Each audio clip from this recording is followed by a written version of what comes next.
Hello, everyone. Hi. Welcome.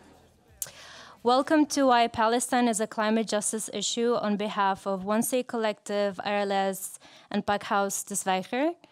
My name is Tanya Shakir. I'm the co-director of One Say Collective, and I will be moderating the first half of the panel. The panel is going to be divided into two halves. So maybe before we dive in, just a little bit of context on why this panel. So we started working on this panel around 3 months ago when the last landscape was already horrific and yet less horrific than what it looks right now. I'm someone who's always been an environmentalist, and I'm also from South Lebanon originally. And I could never understand how the climate movement in the West wasn't and isn't able to draw a bigger circle for Palestine and Lebanon, but also how militarism is still not being seen as part of the climate crisis. So this is how the idea for this panel came, to shed a light on this topic, and also thank you to IRLS and Pakhuis for making it happen. So the goal for today is to connect the issue of climate justice to the US and EU-funded military Israeli aggression in Palestine and Lebanon and beyond, and also to see how it's part of a much bigger global crisis that is pushing our planet to the brink of extinction. And I'll hand it over to our co-moderator, Max. Thank you, Tanya, for the introduction. So for context, this is part of the series when Tanya approached us. I'm also working at Pakhuis as a program maker and part of IRLS. It's part of a Justice for Palestine series that we started right after 7th of October. First event was in November. And we've basically have been a platform for any action groups, solidarity organizers, can be individual, can be organization, to be a platform for this issue. So also always feel free to approach us in this series. And we also know even if we reach a ceasefire or anything like that, there will be the question of reparations and what comes after. So this series doesn't have an until quickly tomorrow. So feel to approach us on this. And for the program, as the goal has been set, it's to connect the climate issue to Palestine as well. And the two panels will be the first one to unpack that. So we gain vocabulary on how to explain that these issues are connected, because that doesn't seem to be understood in the Western climate movement, as Tanya said. So I'm just curious how many people here in the room, if you can raise hand, are active in the climate movement. All right, you have some. Good. So, and the other half that is maybe not. So for you, maybe you have extra vocabulary. Maybe you know if you're in solidarity with Palestine, maybe there's also still a reason to become a Trojan horse or something to infiltrate, but make it, you also find vocabulary to push for this narrative, and I hope today will help on that. And that is also the second part of the panel, like how can we change the narratives concretely. So first is helping to understand the connection. The second panel will be on how to take action. There will be between the two panel conversations room for Q&A, so we'll give you a turn. We'll be walking around with microphones, me and Tanya. And finally, for practical notice, it will be recorded, this event. So if you don't like to be recorded, then when you know you're asking questions, just know you are recorded. So maybe, or you want to phrase it differently, more diplomatically. It's a safe space, but it's also a recorded space, just so you know. Second practical is that we have our comrade Bruna, who is taking pictures. If you don't like to be on pictures, you can raise your hand now, then you'll not be. All right, people are comfortable with taking picture, then Bruna knows. Thank you, Bruna, for making the pictures today. That's it for practicals, then I'll give it back to Tanya. Yeah, thank you. So I'm gonna start by introducing our panelists. And please, if you can take the stage as I introduce you. So first we have Chihiro Hosebrook. Chihiro is a multidisciplinary artist, writer, organizer, trainer in decolonial climate justice perspectives and practices. She is Bolivian Dutch, a Quechua grandchild, born and raised in Amsterdam. She's the director, producer of feature documentary Radical Friends and is the co-founder of Arales Foundation. Please, Shihir, if you can take the stage.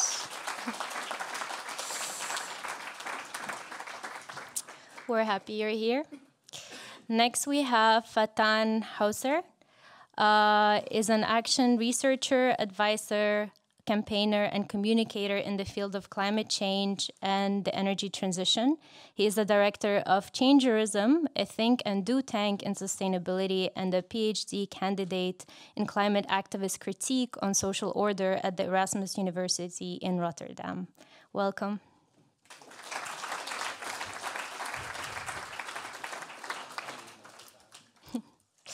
Then we have Sabine Schaarwachter. She's an intersectional feminist, democratic socialist, and climate activist. She studied political science and history at the University of Amsterdam with a focus on the colonial past and decolonization.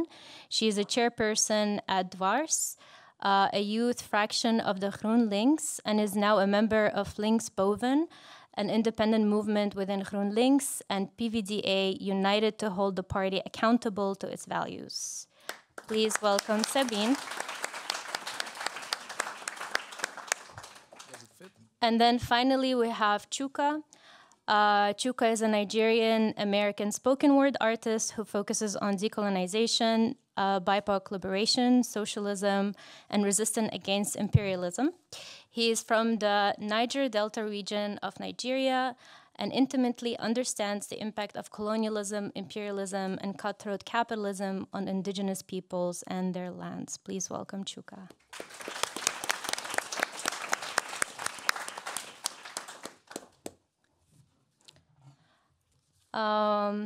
So yeah, thank you for being here, our panelists. Very excited. Before I start with the first question, just so you're aware, we have roughly 5 minutes for every question, just so that we're all mindful. I'll also give you a cue if we're going over time.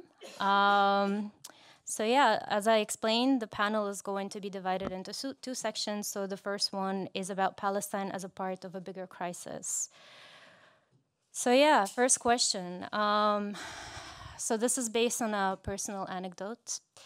Last year when the genocide started, I noticed that a lot of my liberal European friends who are usually vocal about, climate justice and a lot of humanitarian issues were silent. So I started approaching some of them, and there was a specific person whose reply was basically, I have my hands full. I have my hands full with the climate crisis. I don't have space for this. And so my question is, and of course, we also saw what happened last year at the climate march when somebody snatched Greta's microphone. And they also said, and I quote, I came here for a climate demonstration and not a political meeting. So just to open, a question for all four of you, whoever would like to start, please go ahead.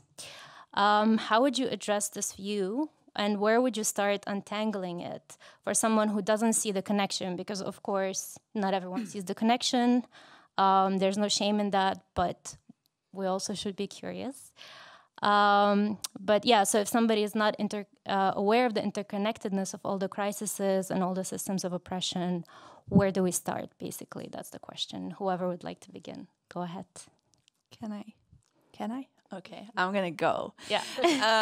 So I have 3 points. The first is Palestine is being colonized and colonialism is an environmental transgression. The second point is the climate crisis is a colonial crisis. And the third point is militarism is killing Earth. And I'll briefly talk about these 3 points. So the first, colonialism and Palestine is being colonized, which is an environmental issue. Colonialism, first and foremost, is about stealing land. And in order to do that, it has to displace or kill indigenous life. That goes to indigenous people and indigenous plants, indigenous food systems. And this is something we've seen for a very long time. This is not new of the shock and awe horror that we've seen in the last year. But from the beginning, from Plan Dalet, we've seen, so that's talking about 48, a transgression against the farming of Palestinians. So like poisoning the wells and killing the trees. So this is, there's a name for it in military or in colonial terms. It's called scorching earth. It's when there's not a soldier fighting another soldier, but it's a military actually eliminating subsistence. So it's also what happened when the US invaded Vietnam and poisoned with Agent Orange all the forests where people were hiding and killing all the agriculture with Agent Orange with over 19 million gallons of this poison. So this scorching earth is something that has a long history in Palestine. And we have often heard, or I have often heard about the olive trees, but it's more extensive. So over 1 million olive trees have been uprooted, killed. But it's also, as Professor Mazen Koumsieh, he's a Palestinian author, and I like to speak with Palestinian and Lebanese activists as well. He says it was the fig tree, the olive tree, the almond tree, and carob, and the Israeli planted invasive pine trees, trees that do not bear edible fruit. That's an act of war. It's an act of environmental colonialism. And it's part of the agenda of ethnic cleansing that was discussed already in 1900 and onwards and acted with Plan Dalet. The same Mazen Koumsieh, a Palestinian scientist and author, also talks about the water of the Jordan River basin, including Lake Tiberias. Previously, that river flowed with 1,350 million cubic meters per year, but it has now been reduced to just 20 million cubic meters per year. Also, it's been draining, this colonization has been draining the wetlands, and that led to the displacement of local villagers and the extinction of 219 animal species. And finally, in his talk that I recently listened to, he underlines that Palestine, in a territory of 27 square kilometers, has more plant species than the whole of the United Kingdom. The reason we don't hear about these things connected goes to my second point, that colonialism, or the climate crisis and colonial crisis, in Western sphere, in NGOs, or in the media, even more so, or by politics, we often hear that the climate crisis is a technical crisis, a technology crisis, that we need to put another plug in, wind, solar, even nuclear. But another energy source is what is at stake, what is the problem, and what is the solution. And what happens if we talk about the climate crisis in terms of a technology crisis is that we do not discuss ideology, politics, or an economic system of killing the earth, colonial capitalism.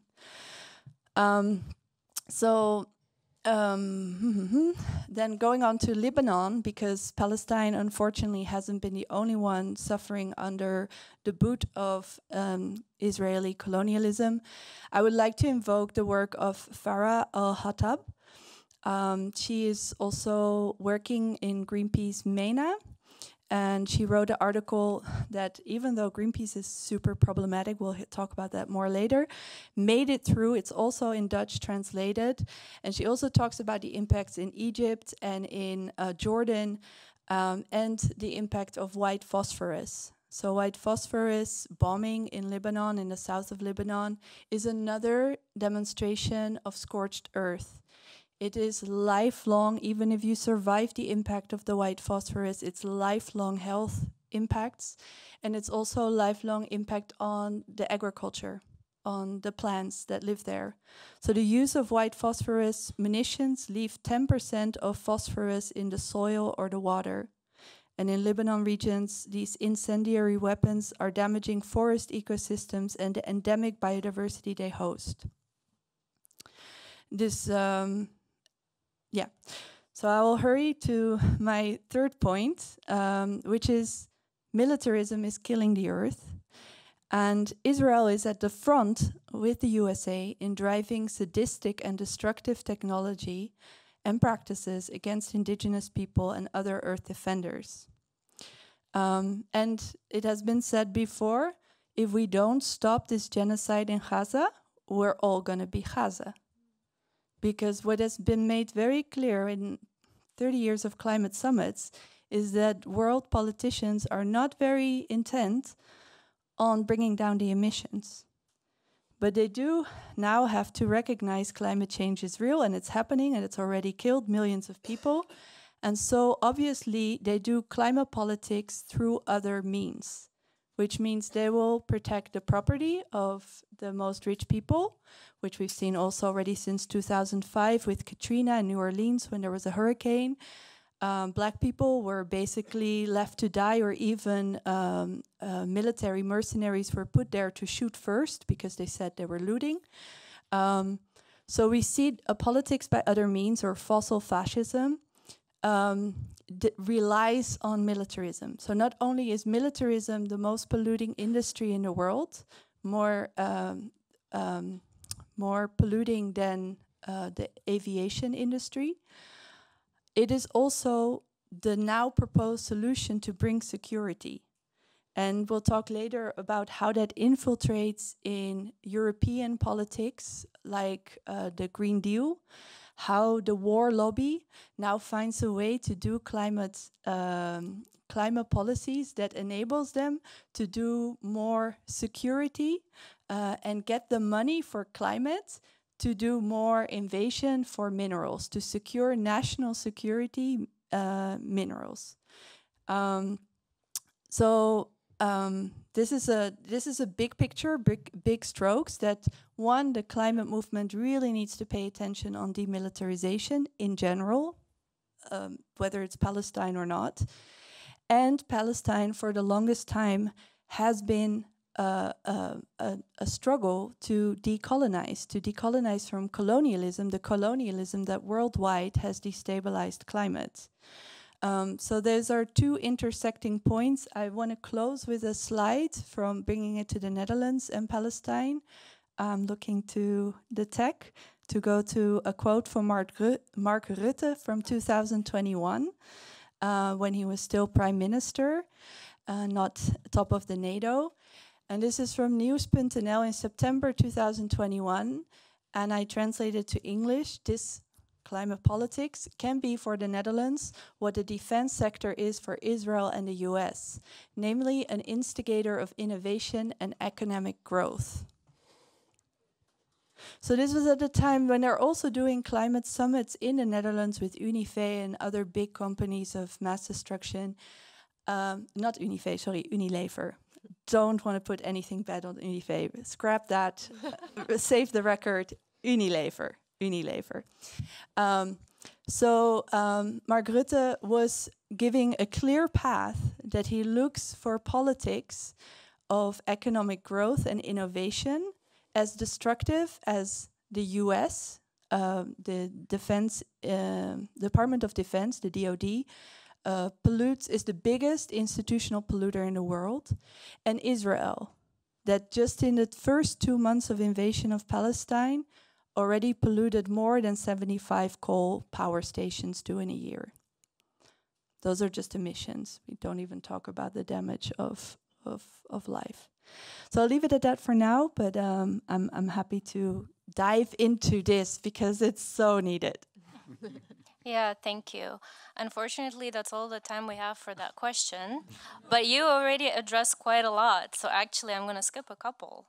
I thought it was 5 minutes per person. Yeah. Well, this was for all. This was the opening question. But sorry. it's totally no. It was very, very important information. But then I'm just going to skip because already you covered so much ground. I'm going to be a little bit of a rebel. Can I just add maybe 30 seconds or something about the relationship between Palestine and climate change? You could, but it could be at the expense of your own question. All right, I'll take it. So the Palestinian Environmental Authority in 2010 talked about climate change talked about the occupation as a climate risk. Okay, they talked about the occupation as a climate risk. Why? Obvious. If your politics is demolished, how can you create climate mitigation policies? If your water is tapped and redirected to colonizers' areas, how are you going to adapt to climate change in a time where extreme weather is going to be more prevalent? So in Palestine, you have terms that are specifically about the relationship between climate change and occupation. Political drought is one of them.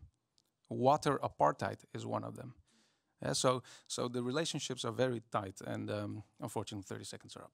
Okay, maybe can you specify the water apartheid just to make it tangible? Like, how does it look like for the people not knowing? CO2 intensive farming. Mm-hmm. That's a practice that colonists imported from the diaspora where they were in the West, but that takes away access to water from the Palestinians. It's literally being diverted, and they have their own underground water infrastructure. Yeah, right. So it's a politically induced drought. Yeah. Yeah. So some farmers have access to water and others not. And maybe one interesting thing to add, if you look at the map of Palestine, the wall that separates the West Bank from the other area, it's not a straight wall or straight line. If there's ground resources or things, they'll just make another, like, I'm going to go right and then back. Same with holy sites, this kind of thing. So you'll see these kind of things with the resource access, and Palestinians with having only once a week access to water, having to fill up cans, this kind of thing. So yeah. And then mostly polluted water also. Yeah. And we're also going to circle back at some point and talk about resources specifically, and specifically the Litani River and the fight over the Litani River. So we'll talk a little bit more about water. Thank you for bringing that in. And maybe just to zoom in a little bit more, just when it comes to environmental devastation and the military-industrial complex, Chuka, this question is for you specifically. How does this devastation and the complex impact climate devastation in other parts of the globe? But also, in what ways does Israel export its policies and technologies abroad that it uses in Palestine? This is one of my favorite topics to talk about. Great. So I could talk about it for days. So in late April, Euromed Human Rights Monitor estimated that approximately 70,000 tons of bombs were dropped on Gaza, covering the 6-month period between October 7 and April 24th. Over 70,000 tons of bombs. 70,000 tons of bombs, surpassing the bombing of Dresden, Hamburg, and London combined during World War II. You see, while this was happening at the time, I was an active member of Milieu Defensie. And what drew me to Milieu Defensie was I'm from the Niger Delta region of Nigeria. I didn't grow up in Nigeria, but my family's from there. And Shell has totally destroyed the part of Nigeria where my family comes from. And I got drawn to Milieu Defensie because they partnered up with a bunch of lawyers, young lawyers from that part of Nigeria. They took Shell to The Hague, and they won. And it was this huge thing. And I decided, okay, now this is a promising event, and I would love to contribute in whatever way that I can. And I became a member, and I started contributing, donating to them. And what pissed me off was in the period when Israel started genociding Palestinians, dropping bombs on Gaza, I was looking to Milieu Defensie to say something about it, to come out strongly and say something about it. I mean, for crying out loud, I mean, you're supposed to defend the earth. And for some reason, they didn't. I was like, okay, listen, if the human beings there do not mean much to you, what about the earth itself? 70,000 tons of bombs is too much. You're supposed to defend the earth. And this is the impact of Israel's genocide. People may not understand this, but 70,000 tons of bombs, it's poisonous. It's too much. It's not good for the environment. And then you have a situation where a lot of Western, especially the one that drives me crazy, are German green activists. Who care? They're super crazy about the environment, but for some reason they don't care about what's happening in Gaza. They don't care about what's happening in Palestine and Lebanon, in Syria. And how does Israel export their terror? Well, you could go back all the way to the founding of Israel. You could go back. You could look at the Cold War. You could look at apartheid in South Africa. They were all active players there. And one of the things people forget is after 9/11, when America went apeshit crazy on what they call it, the war and terror, Israel's economy became heavily reliant on producing surveillance technology, bombs, guns, you name it. The war on terror was a boon for Israel. And what I find ironic about it is that one of the biggest customers are Arab countries, because after the Arab Spring, a lot of Arab dictatorships in the Middle East wanted to suppress dissent. And how could they do it? Surveillance technology. And that's where Israel came in. And that is one of also Israel produces a lot of technology that is used in the EU to hold or stop immigrants, so-called illegal immigrants, from coming to Europe. So those are some of the ways that you find Israel quite active in exporting their technologies, their terror, and basically exporting their genocide.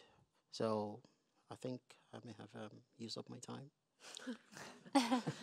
Yeah, I always find it fascinating, this Western way of thinking of, it's happening there, it's not going to happen to us.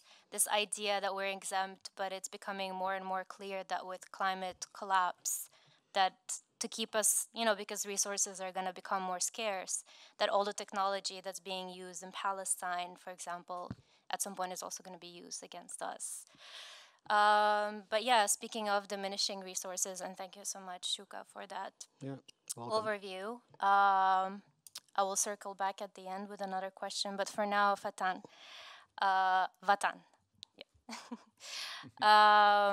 It's because you were talking about water. So we're now watching this violence escalate into Lebanon, Yemen, Iraq, Syria, to name a few. Can you talk a little bit about this being a regional conflict and not just a Palestine-Israel issue, but also how does it relate to resource scarcity and economic expansion? For example, the fight over the Litani River in Lebanon, but also Gaza's marine gas field. So could you tell us a little bit more about the regional context? Yeah. Israel, it's not a country, it's a colonial project, and a colonial project needs resources to stay alive, right? It doesn't do it by nature itself. It needs to extract and to metabolize the environment, and it does that by stealing resources. About the Litani River in Lebanon, some argue that Israel wants to expand to get control of the important water source, the Litani River. But to be honest, there are also others who argue that no, their desire to expand. There's a desire to expand that you can understand when you introduce the idea of a greater Israel, the expansion of Israel to encompass a larger geographical area than it does now. So in part it is a resource, argued to be a claim on resources, and on the other hand it's a ethno-religious desire, or explained as such, to expand.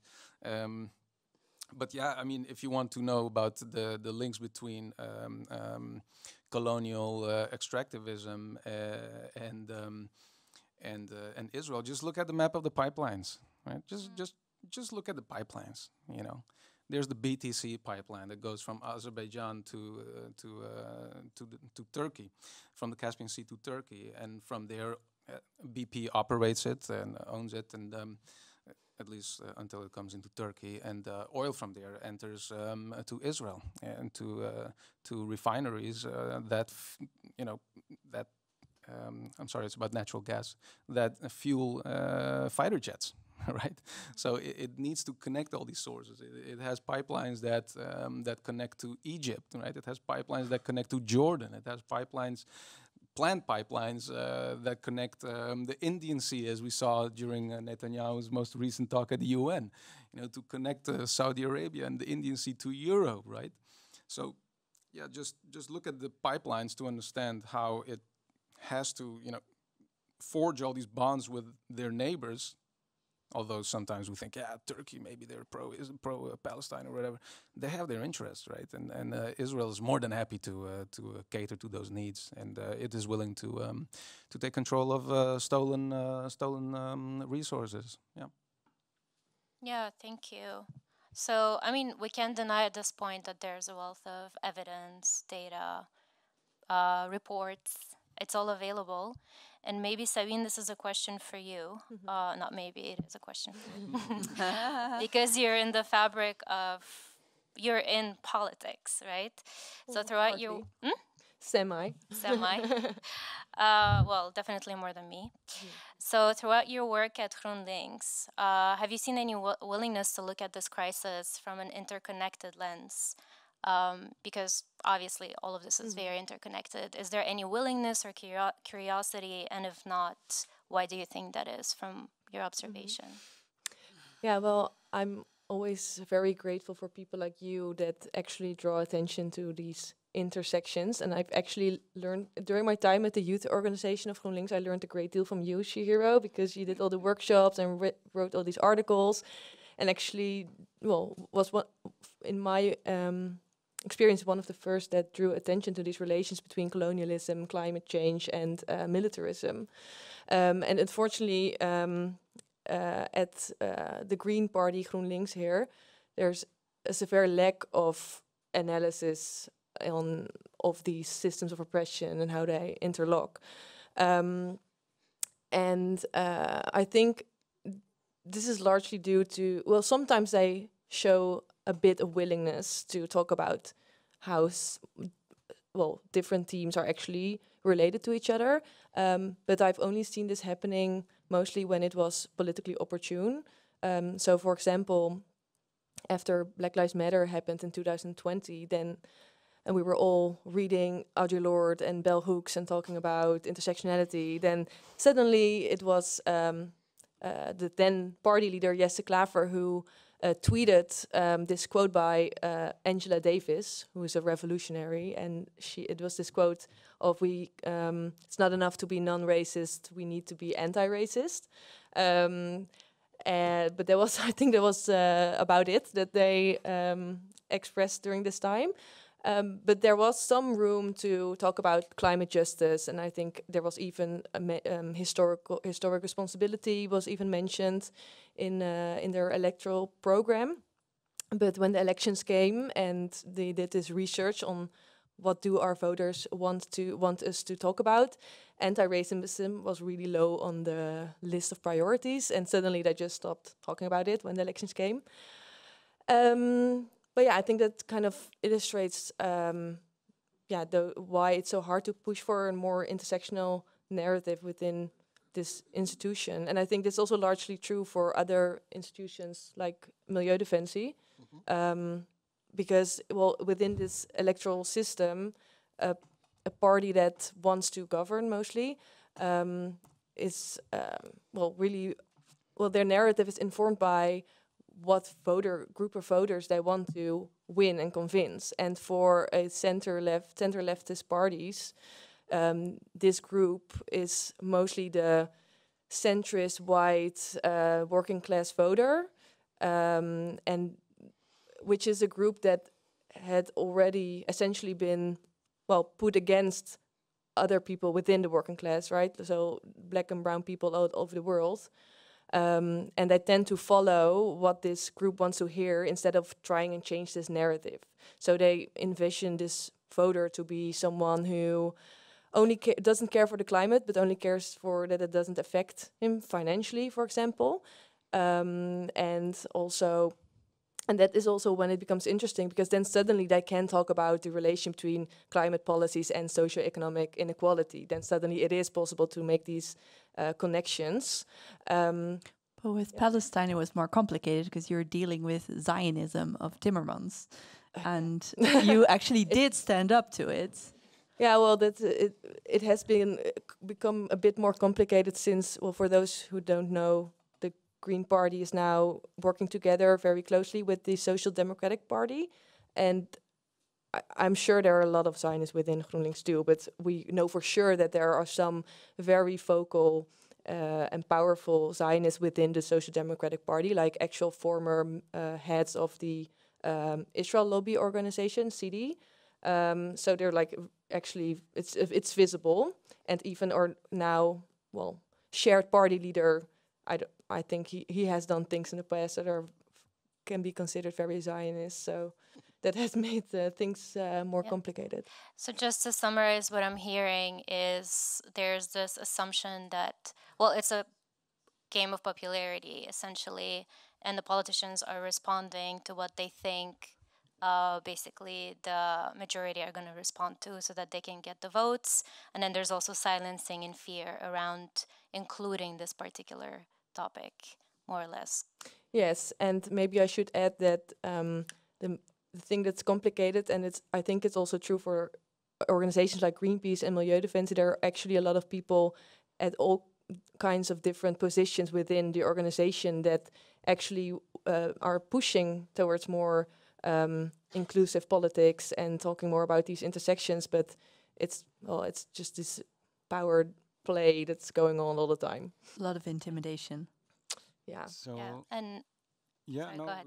you make your question. Oh, I was just going to say we'll probably talk about this a little bit more also in the second half of the panel. Just to be mindful of the time, maybe it's actually a good idea to go into the Q&As because I bet you have a lot of questions. And Max is going to be walking around with the microphone. If you have a question, also if you want to address it to someone specific, you can do that. So just raise your hand and we'll bring a mic towards you.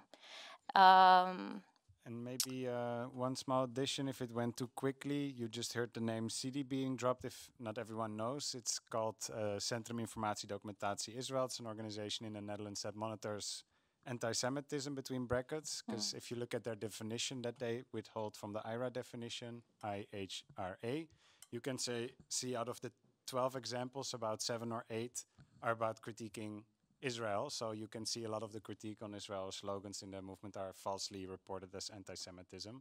So just so you know, like that influences then what you said as an example, is also something that muddles how we understand it. Yeah, let me check if this one is working. Yes, I'll be walking around. Remember, it's a safe space, but a recorded space, so feel free to share and ask. And mostly the goal of this part still is like unpacking how do we understand the climate issue. Maybe something that one of the speakers said was, went too quick. Maybe you have an example to add or a direction. Feel free to ask anything. And I know usually the first person that wants to ask a question, it's going to be, shy. Yes, you broke the ice. Thank you. If you like, you can introduce yourself, but feel free not to do it. Sure. My name is Kim, and I have a question for Sabine. So the Green Labour Party, I guess, is considered usually the biggest oppositional party. How would you see like a way forward given this strong influence of the Zionist lobby, you could say, within the party? And would you consider joining the Animal Party or Bijeen? That's a good question. Well, to start with your first question, I think things within those two parties have been slowly moving, in the better direction. So, for example, using terms like apartheid and genocide was a year ago was like unthinkable, and now Timmermans kind of has to because of the pressure that's happening both within and outside the party. But yeah, it's probably going too slow. But I always stick to this belief that Timmermans is not there forever and he will leave at some point. And then I guess we need to be ready to push someone forward who sticks more to our values that we share, or I guess that makes the party fundamentally. Joining Bijeen or the other parties, I think that ideologically I fully agree with those two parties. But I also believe that a party like GroenLinks and the Social Democrats, who are more like center-left, or more willing to take up a position in the government, that those parties are also, they're bigger. They are like also a platform where we can spread these ideas and narratives. And, they actually kind of say that they agree with us, but they don't, somehow something goes wrong between what they say they stand for and what they actually do, So I feel like it is useful to keep them accountable to what they say. And also they are more closely to a position in power. And even if it's for the short run, if we can make them do what we want, then it can actually help. It would be helpful to change the world in the short run, I guess. But I agree that we need both kind of parties working towards those goals simultaneously.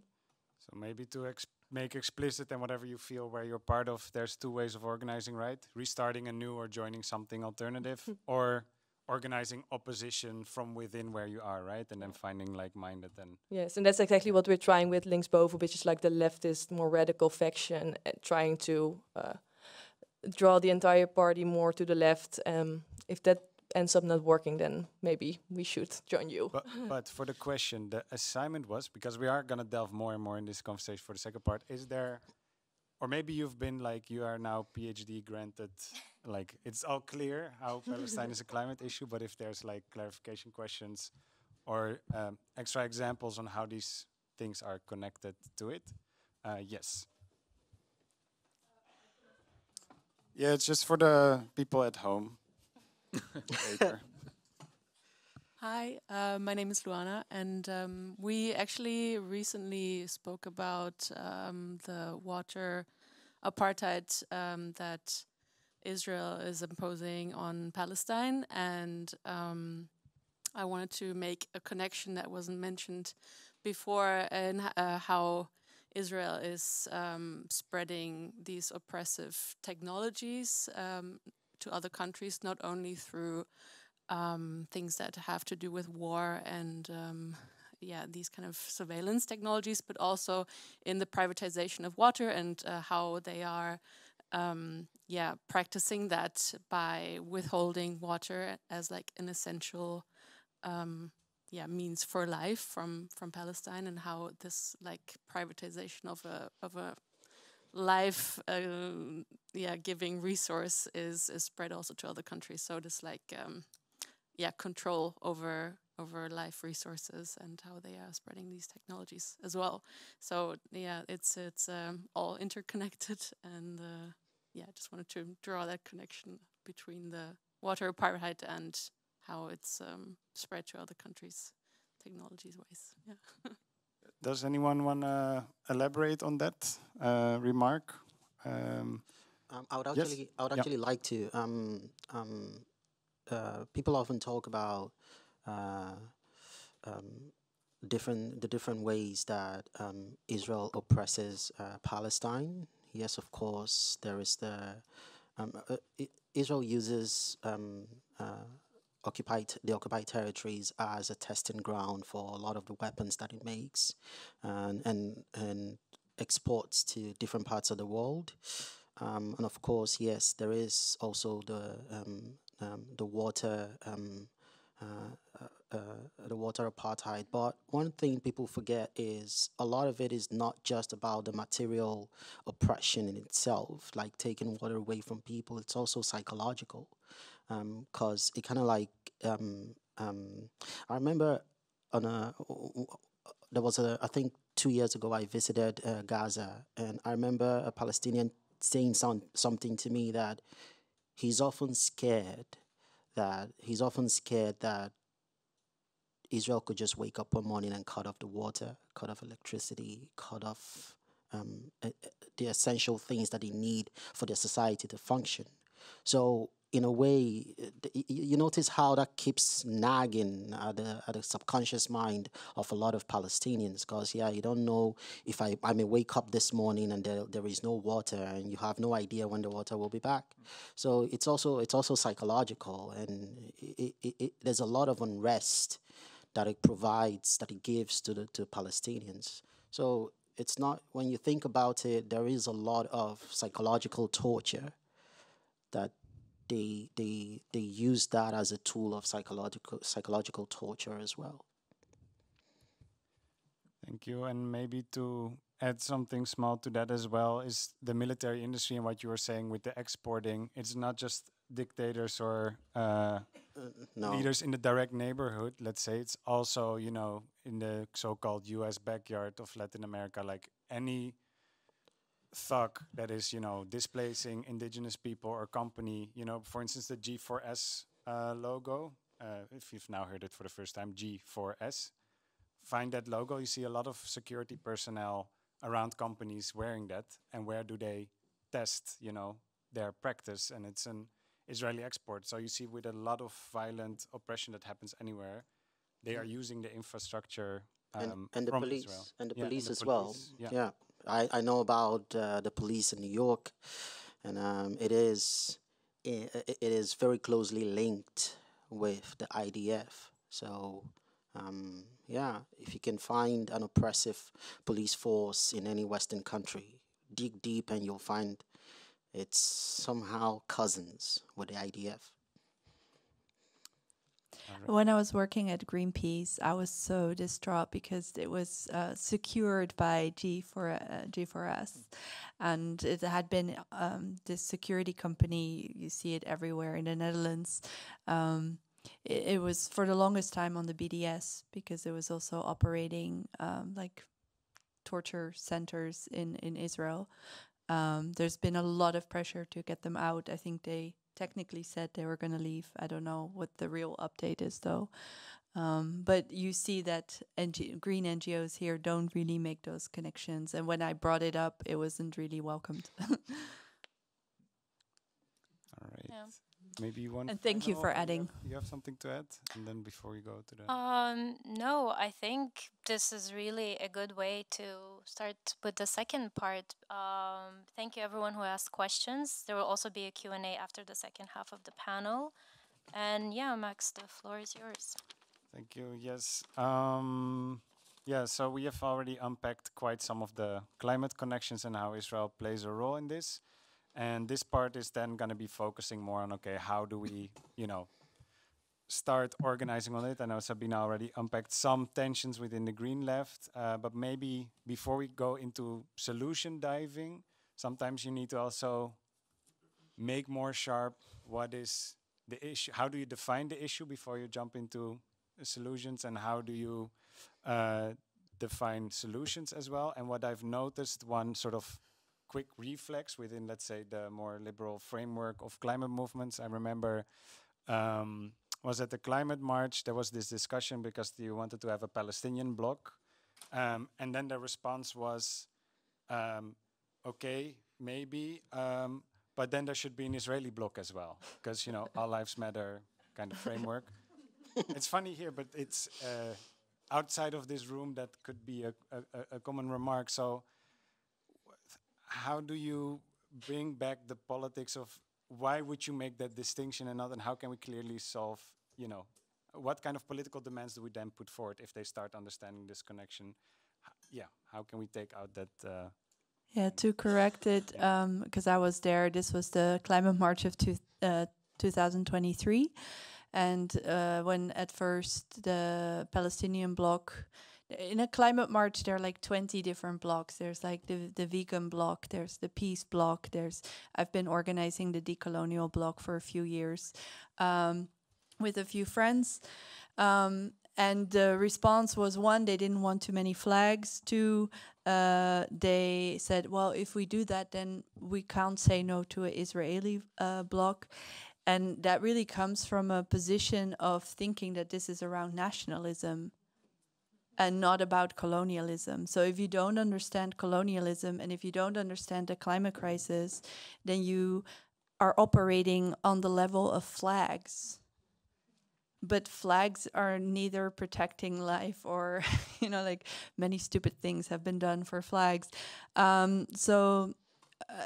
To unpack that, the politics of that climate march, it comes from a coalition of Greenpeace, Milieudefensie, FNV, at that time TNI, which was a big bummer because TNI actually does some really good stuff. It's the International Institute. Yeah. Fossielvrij, and some grassroots like XR, but they always have less influence on what goes on the front banner, like a big NGO like Greenpeace or FNV would weigh in way stronger.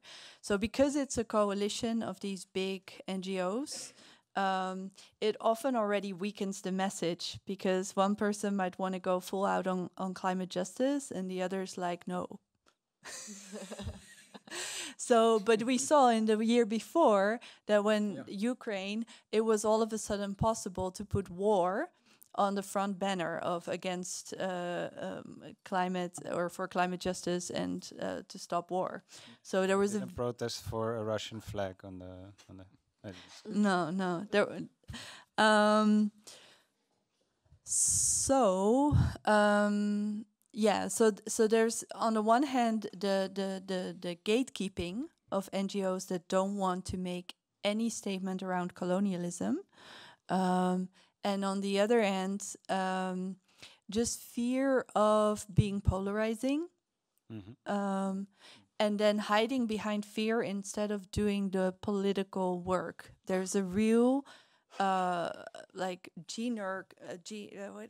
knee-jerk reaction to any political real discussion about how did we land in an existential crisis.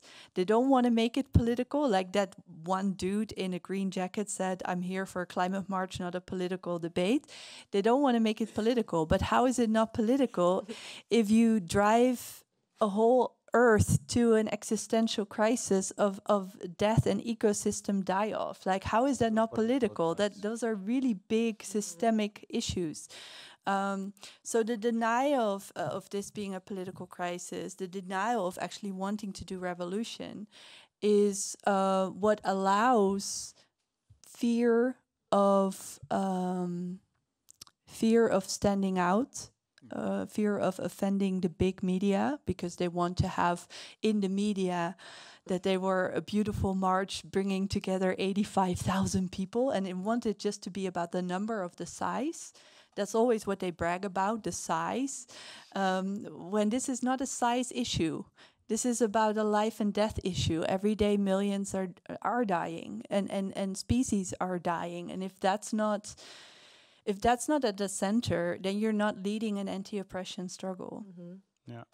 Vaata, you want to add? And maybe also good to add, maybe you wanted to say it already, but you're also part of Fossielvrij, so you've seen it up close as well. So I think that's why you want to respond. But well, part of it. Yeah, I'm the chair of the supervisory board of Fossielvrij NL. I should have maybe pointed that out earlier, but.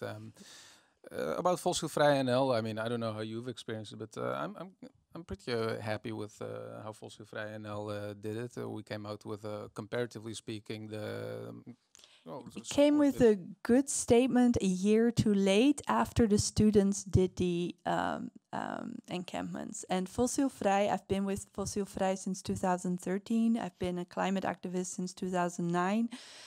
I've gone through a lot in the climate movement, but Fossielvrij has always been close with students. It relied on students. Students made that organization.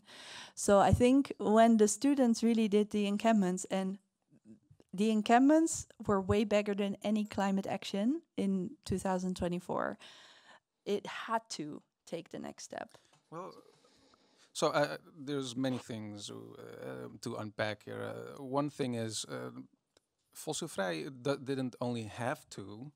Maybe that's some part of it. I haven't really given that a lot of thought still, but But look at the personnel, look at the team. You know, there's people in there who carry this around. You know, there's people who really still are trying to also discover how to talk about it. So it is not only the climate movement is unwilling to engage, but some parts of the climate movement are also like they still have to grow into this new consciousness that you are breaking. You're breaking the ice for them. But it's not new. Maybe to add one question to it, what you've seen if it took, let's say, a year to take that stance, and of course, also GroenLinks, if I look at GroenLinks, then I have an opinion, but maybe if I look to Sabine, I have another opinion, you know, so it's like, there's also people with different views on maybe wear the scarf or not, but what was the process that, let's say, after a year it came to a point now as a collectively group, we're now going to make a statement.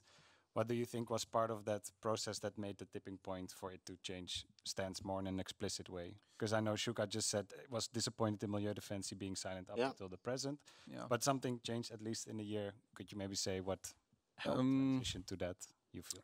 Well, so I would like to know what from what moment to what moment are you? I'm talking. So I've known Fossilvrij since 2013 when it started in the Netherlands, kind of starting up. And I think what has really been crucial with the climate. Who was here at the climate march in 2023? Who had that moment of what the fuck? Yeah. So I was on stage with Sahar and Sarah. So Sarah was the Palestinian woman that wasn't allowed to speak. She had proposed to the climate march, like, I would like to speak. They decided against it. They thought it would be more appropriate to have a award-winning peace activist, Sahar, and they really emphasized that. And then they gave Sahar a briefing. You cannot use the word genocide. You cannot do this. You have to be connecting. You have to talk about multiple struggles. You have to do a whole A4 of, and it had to be 4 minutes. Wow. And what Sahar did was the best thing ever. She consulted others. She started talking with me. She started talking with other people who were on the program. She started talking with people who've been in the climate movement for longer and with the Palestinian movement. And in the end, that was the beauty. In the program, there were quite a lot of people aligned. So also the Shishani, the musician, she gave up her speaking time. She spoke, and so the Palestinian person spoke, and they cut off her microphone, and the MCs, the moderators of that event, were like, yeah, we have to shut off the microphones, and then we're going to say, no justice, no peace, and then we'll pick it up and we'll move to the next segment.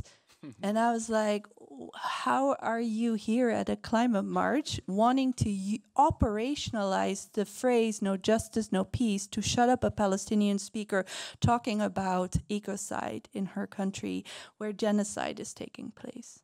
Mm-hmm. And Lisette was on the stage. And I love Lisette. She's a dear, dear friend of mine for many years.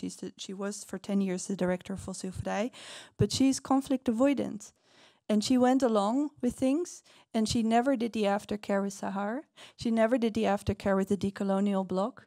And now, this year, we didn't have a decolonial bloc, and we wrote with 28 organizations a brandbrief, a letter of urgency to all these NGOs, and they still haven't replied to this day. This brandbrief was published in May with 28 organizations, Queers for Climate, ACED, Kick Out Zwarte Piet. It's also on the website, on the program page, you can find the brandbrief. And the NGOs have chosen to ignore us once again. So I don't think that Fossilvrij, it has people who are way better than Greenpeace, Milieudefensie, and this lot. But it's So, but just to highlight one thing, and Shuka wants to respond as well. Maybe Vatan, you also want to respond, but I want to highlight one element within the analysis that you made is avoiding the confrontation, right? I want to pause that moment to highlight that, because that there's avoiding the confrontation. What does that mean, and why is confrontation sometimes important? Because the brandbrief is a form of confrontation, right? Because the group said, okay, we participate to add a decolonial narrative to the bloc, but at a certain point you say, we're not participating, we're going to confront you, here's the limit. So I think there's also something there, when do we choose to confront or not? I want to highlight that out, but also feel free to respond to anything, because there was multiple. Maybe you, Vata, first, and then you, Shuka, because you this was also a conversation directly responding to Fossil Yeah. Fly, which you're part of. I mean, to start, I'm the chair of the supervisory board, so I'm not the team. Okay, there's a different role that you have, advising, and I advise a lot, but I don't make the decisions. If I would have been a director, things would have gone maybe differently. You know. I'm sure they would. I would expect so. Yeah, I mean, many things happen. So you know, but personally, I walked in the Palestine block, that climate march, for example, right? So and The I Palestine bloc that wasn't allowed to Yes, be on the website. exactly. Yeah, I walked as an act of defiance, Mhm. and I was one of the first to express support for Sahar, and she took that support, and so. Me personally, I don't feel spoken to because I agree with a lot of the things you say. At the same time, we're talking about fear of confrontation. Well, I think there is also a lot of strategy about confrontation. We're activists, so we know this. You know, if confrontation is a delicate thing. You can steer with confrontation. You can play with confrontation to shift norms and to create a new reality. A strategy is the strategy you employ, which is the brandbrief, right? Fantastic. That helps. Burning letter in English, Yeah. basically like a critical letter. Yeah. Scorching letter, maybe. But It's like a final notice. And it's an official term. Yeah. And on the other hand, there's also, for example, I know that Zionists, they love. There's nothing better than there's no bigger gift to give Zionists than to create a dysfunctioning progressive movement, right? So they hope that Black Lives Matter has some sort of a section of it that clamors for Israel somehow. They hope that there is tension in the climate movement. They hope that's what they hope. That's why they do pinkwashing. That's why they do greenwashing. That's why they employ all these strategies to get the progressive movement on their side. And so I don't have an issue with confrontation. And this is something that I express always when I talk to people about this topic. So it's not oriented to you, but in general, is that we as a progressive movement, we have to be mindful of what organizations like CD like to see. Right? They are trying to put, I'm not going to say anything about CD because it's recorded, but you already did, my friend. Yeah, but this is also important, and just to notice, this panel is not here to agree; it's to have generate different perspectives and when to But of course. Go on. And so I just want to say that we have to be mindful of that. There's reports written about how Hasbara likes to embrace the Black Lives Matter to use it for the Zionist interest, and how they want to use climate movement to gain cultural support for the occupation. They've even organized an indigenous conference in Israel, saying look at that, indigenous, and then bring all the indigenous. Yeah, so that's sometimes also a thing that I put on the scale, in terms of how and when to express myself, right? So I just think there are two strategies. They can work together. They shake hands, and sometimes you can employ the one, sometimes the other. It doesn't mean that you disagree about the goal that you want to get the progressive movement to embrace the Palestinian struggle for self-determination. So I do want to make the bridge. I have let Shuka wait for a while. So Shuka, maybe you want to add and respond, but also maybe, there's also something highlighted there. We are one progressive movement, but maybe we are not one movement, because sometimes you are not sure if you're the same movement. But anyway, that was just a thought. Yeah, go on. That's a very good one. We're not one progressive movement. One of the things I'd like to say is I'm constantly in conversation with decolonial activists, and I make it a point to engage decolonial activists who are not Western, because much of the non-Western world suffered colonialism, so they understand how to decolonize. And we often, in Western countries, we often talk about systemic oppression a lot, but one of the things I notice that a lot of Westerners do not understand are the different systems that are used to oppress people. And call me call me an extremist or whatever, but I do not believe in peaceful protest. Maybe like I was raised by Black Panther members. My grandparents were Black Panther members. They fought in the civil rights movement in the U.S. and it was not peaceful protest that gave them their rights. So I do not believe in writing, scorching letters are nice and everything. I do not believe in that.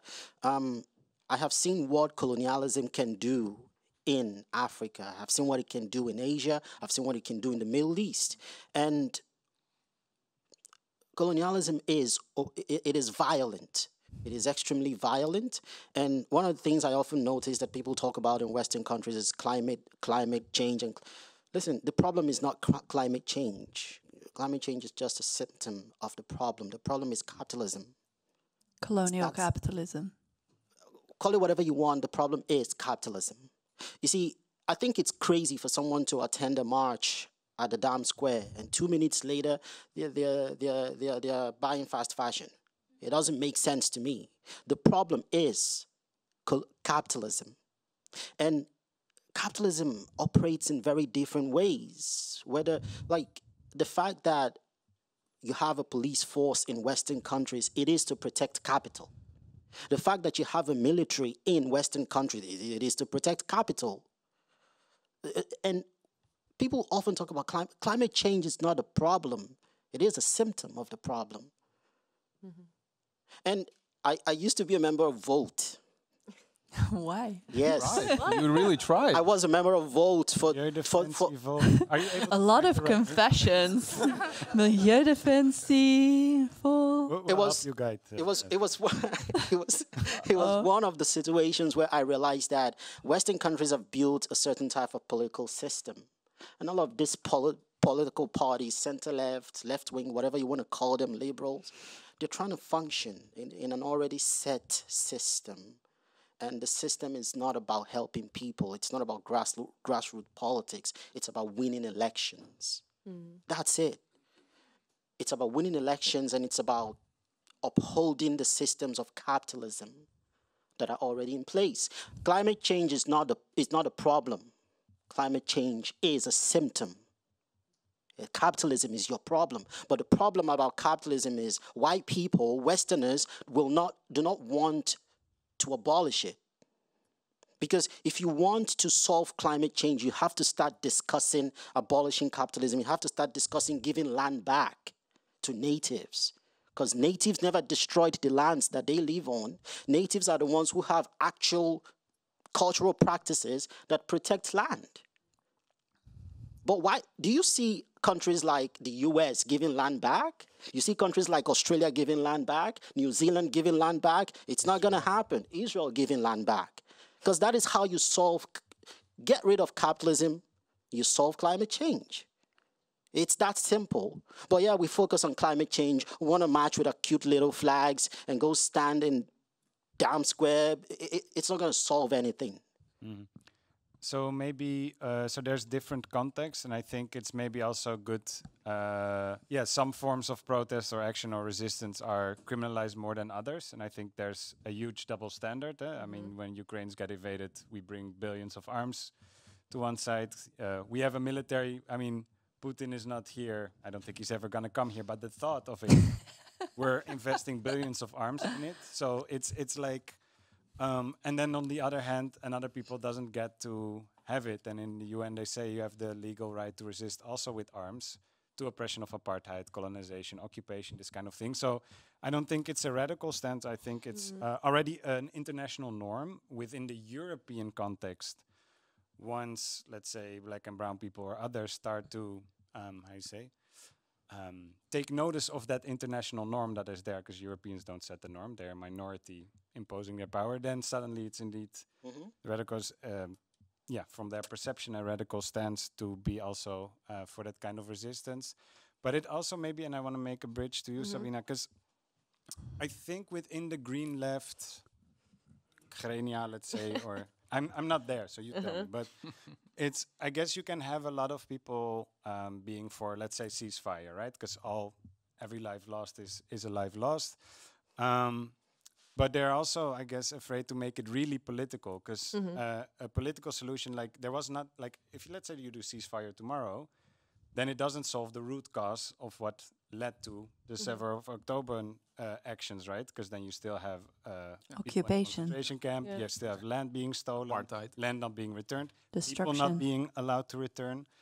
And that's where actually you get the real ceasefire or lasting peace if you end the colonization process, but that one is taken out. So how do you navigate that context where because you can still be, let's say from that perspective, have a pro-Palestine stance, let's say ceasefire, but it's not a political demand. That's just like stop bombs. It's not a political demand yet. So how does that go? How do you navigate these kind of conversations?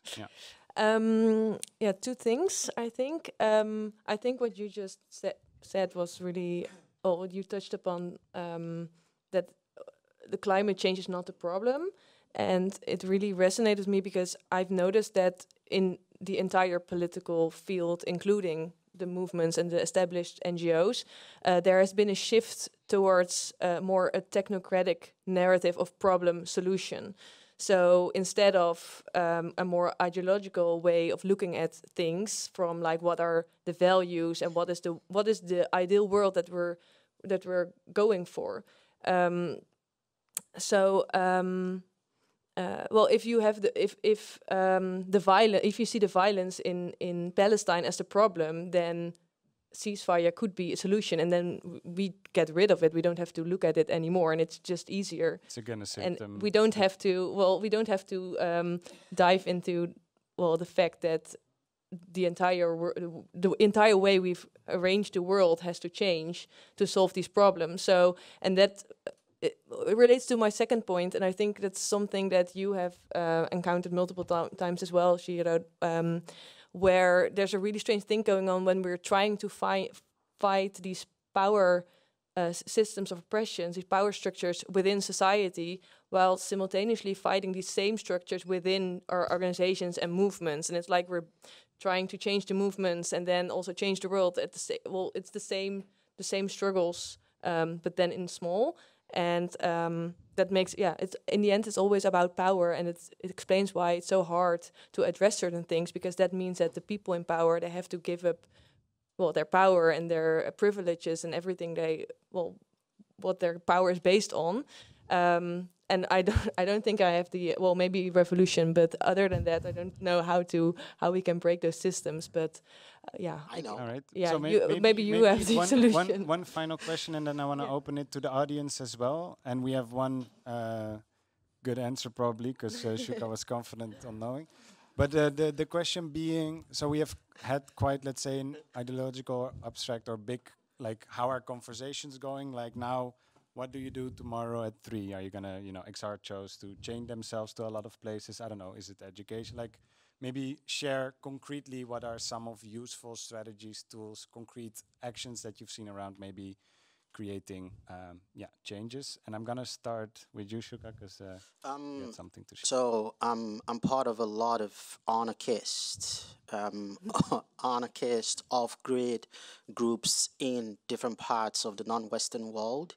And if you really want to solve this problem, everyone here can play a part. Find native groups. There are lots of them in the US that are going back to heal the land and practice. People often forget capitalism is not that old. I mean, you could still find different non-Western groups that are still practicing ways of farming, ways of living and ways of being that were given to them by their ancestors. Find them, support them, help them. That is how you heal the land. That is how you stop climate change. Support them in their fight to get the land back. Support them in their fight. There are lots of them in Australia, in New Zealand, in South Africa, in Israel, in the US, in Canada. And they're all trying to heal the land. They're all trying to stop all of this cutthroat capitalist governments and corporations from building a new pipeline or drilling oil or whatever nonsense they want to do. Find them. That is how you solve climate change. It's just The only thing is you have to sacrifice something. You have to change, because a lot of what we call convenience, the culture of convenience in Western countries, a lot of what we call, I don't know, the way of life, it's built on the oppression and exploitation. For you to have, to use ChatGPT, it guzzles a lot of water. For you to enjoy coffee, enjoy chocolate, it's someone suffering in some country in Africa. You have to be willing to give up something. You have to be willing to change. And that is one of the biggest problems you have in Western countries. Everyone can say no justice, no peace, or whatever nonsense they're shouting at protests these days, but no one is actually willing to give up the way of life. They're asking people to boycott Apple for Congo. No one would do it. A lot of people don't want to do it. They asked people to stop, just go buy coffee from any other place that isn't Starbucks. People are struggling to do that. It's just coffee. And that's the problem. A change. Westerners need to sacrifice something. Support the natives. They're the ones who know how to stop climate change. It's not your fancy professor at the University of Amsterdam. Thank you for. I'm gonna summarize this. That one is truly boycotting. That's also in the context of Israel-Palestine, boycott, divest, sanction. BDS you can follow. I know in the climate movement. I don't know if this is your branch or maybe then the wrong that you need to skip again later. But you have degrowth as a concept instead of thinking, okay, we need to still grow, but then grow sustainably. You have the degrowth, of course, within the climate movement, and maybe with indigenous cultures, it's good. To add, you have 6,500 languages spoken worldwide, and you said colonialism is short. People think 400 years is long. There are cultures out there who go back thousands of years, you know. So, just to put that in perspective in terms of timelines. Anyone else wants to add concrete things as well? Actually, could I? Yeah, go. Because Chuka, I really share your anger. Your anger really spoke to me. It's actually rage. Yeah. I mean, in Arabic, we have an even better word that is non-translatable, which is ahar. If anybody here speaks Arabic. Yeah, ahar. So yeah, I actually, like I mentioned earlier, so this panel, the idea came 3 months ago, and the landscape has changed so much. And today I was even thinking, like, it felt so absurd to come here and talk about climate justice and the environment when I actually have loved ones in Lebanon who are under direct attack, like literally, and I'm here sitting on this panel talking about climate. But the reality is that we need to use any Trojan horse we can. And if this is a Trojan horse that's gonna get us into certain rooms, into positions of power, fuck it, let's use them, right? And I want every Western person in this room to think of themselves as a Trojan horse as well, because our voices are not important. They don't resonate. It doesn't matter what we say, but your voices are important. So I would say use any Trojan horse and think of yourselves as Trojan horses as well. So that would be my answer. And I think anger is. And yeah, if be someone angry. wanted to applause, you can always do it, and don't hesitate. But I think anger is also a good vehicle. I mean, we don't like confrontation here, but this I is actually like confrontation. yeah. no, and this I'm is talking about the Dutch Yeah, indigenous general people like people from the global south. We have to be angry. We have to. You don't have to be angry. To be angry at this situation. Yeah, exactly. It's normal. It's very natural. We also have to work on our relationship with anger because there's also sacred rage, and it's very important when it comes to this because it mobilizes us. I'm worried if someone is not angry. Honestly. Yeah, exactly. What is wrong with you? Every single revolutionary movement was kickstarted because a bunch of people got angry, and they got angry together. Yeah. Get angry. We need to get angry together. Organize anger. Okay, Let's get angry now. yeah. Chiro. So one part, I've been rethinking my activism a lot in the past year because it feels like nothing is enough. And I don't have the answers right now. But the one thing that I keep coming back to is that I really believe in the strategy of Palestine action, of sustained direct action, of building hindermacht, of the power of hindering. If you do an action one time somewhere, it's easy to ignore them, to get ignored. It's about coming back, coming back, coming back, coming back. And the power of Palestine Action is that they've actually, I don't know, I think here everybody knows Palestine Action, but No, it's... they don't, so just go. I will explain. It's a group that was started in the UK, and now there are groups in many different countries, also in Italy, in the US, in Germany, in the Netherlands. The ideas of shutting down critical infrastructure of weapon producer Elbit. Elbit Systems is an Israeli weapon producer. In the UK, I think there were 10 manufacturers that were manufacturing weapons. And the idea of sustained direct action, of actually going in, sometimes it's just a few people, but locking the gates, doing property destruction at some point, but also doing community organizing to get the locals on board and knowing to sustain. One concrete thing you can do, there's currently a young woman, she's 20 years old and turning 21 today, Zoe. She was acting with Palestine Action and she's currently in prison, and she's not allowed to read books. And there was today a post on Instagram asking everybody to send her a message. So there's if you go to Palestine Action and look at the post, send Zoe a message for her 21st birthday. She's a white woman putting her body on the line to stop this infrastructure. They're very successful. They've already permanently shut down Elbit factories that are manufacturing weapons, permanently shut down in the UK. There's been memos after 1 year that they were active from Israel, like stop this group by any means necessary, to the ministry in the UK, like getting involved in the politics of the UK because they want to brand them as terrorist. They've had a lot of successful court cases because basically Elbit System doesn't want to go to court and be exposed, because you can also ask for documents and everything. So court systems have been part of their strategy. But like any struggle, if you get good at something, the system of oppression will play dirty, and you see more and more people are being kept in prison for longer, and it really needs solidarity and it needs spreading. Here in the Netherlands, we've had in this summer a beautiful coalition. Some people who are climate justice activists, some people are identify as Palestine justice activists or anti-militarization. And we did a occupation at the Kromhout Kazerne. Has anybody heard of the Kromhout Kazerne? I see a few nodding heads and a few shaking heads.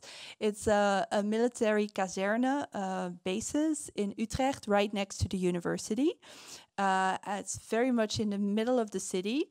And it's actually where just people sit behind a computer as well, doing these transactions, like sending parts to Israel of weapons and weapon systems. So it's a very important place within the Dutch infrastructure of militarization to occupy. And there's been a follow-up action now on the 24th of September, where again there was an occupation just with 50 people or something. It wasn't massive, but they did lock-ons on all the different gates.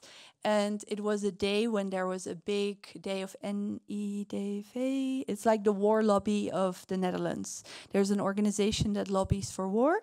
And they had a big day at the Kromhoutkazerne. So it was twee vliegen in één klap. It was an action against the Kromhoutkazerne as a place of militarism and against this war lobby group. And the day got cancelled. It was super successful, and it also really shows that for direct action to work, it doesn't always need 10,000 people on the A12. My experience with fossil-free culture was targeted against getting Shell sponsorship out of museums.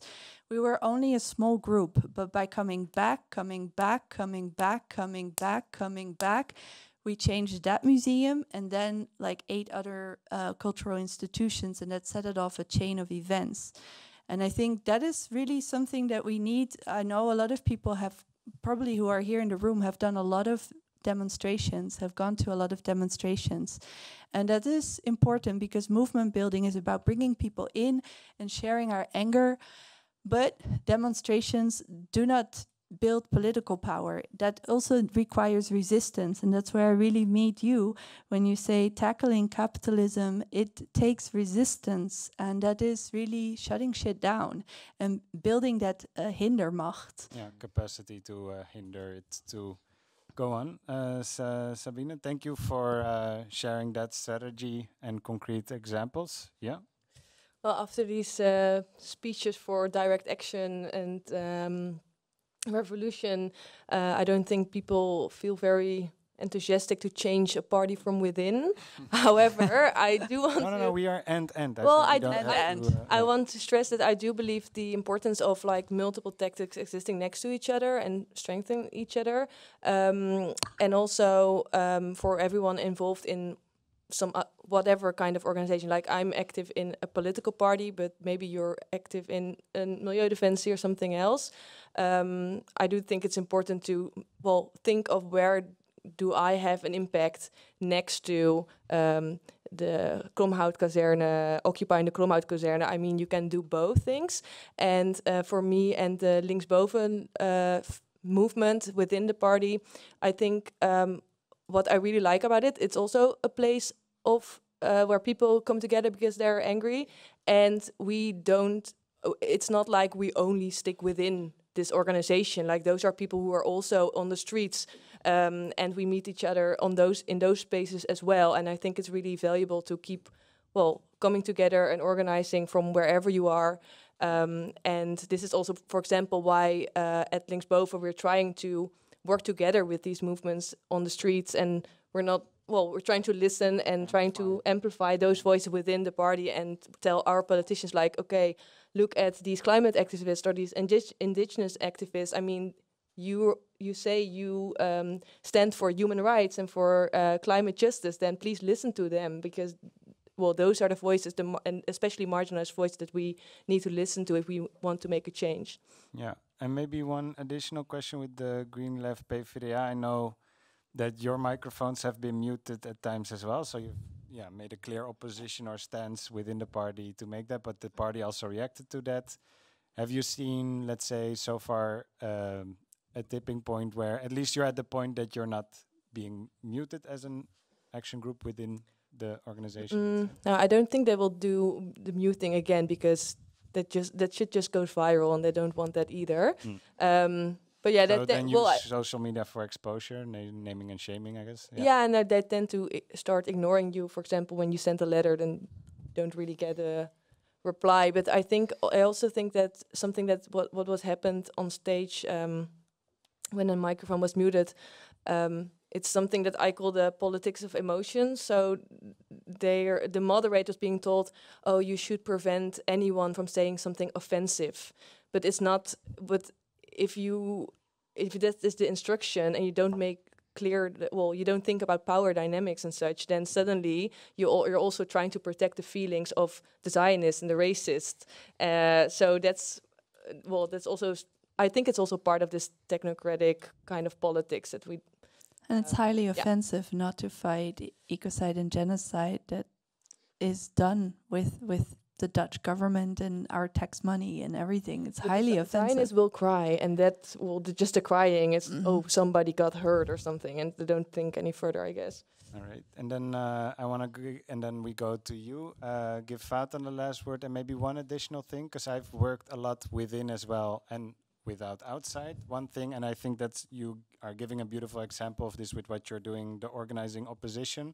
Sometimes if you're in, let's say, a more mainstream organization, you think, oh, I don't even want to try put this on the table because it will already not pass, which is probably true.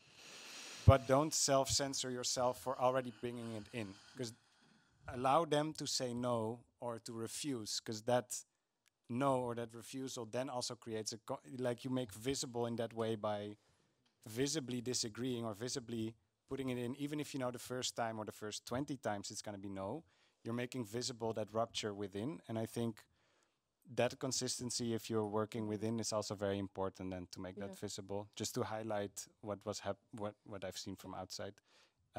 You want to add something small? Then really small, yeah, because I think that is important, but at the same time we have to be very strategic, because people are actually afraid of like losing their job. Well, when you're working at Milieudefensie, then you don't speak out that easily, because it's also your means of income.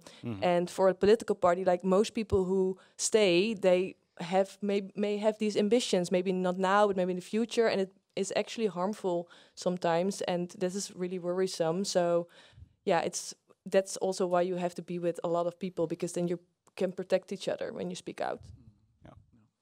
Yeah, it ties into what I was going to add is, when I get asked this question, what can I do as an individual? I always say, stop being an individual. That's the one thing that you can do, guys and girls, and everything in between and out of that. Like, stop being an individual.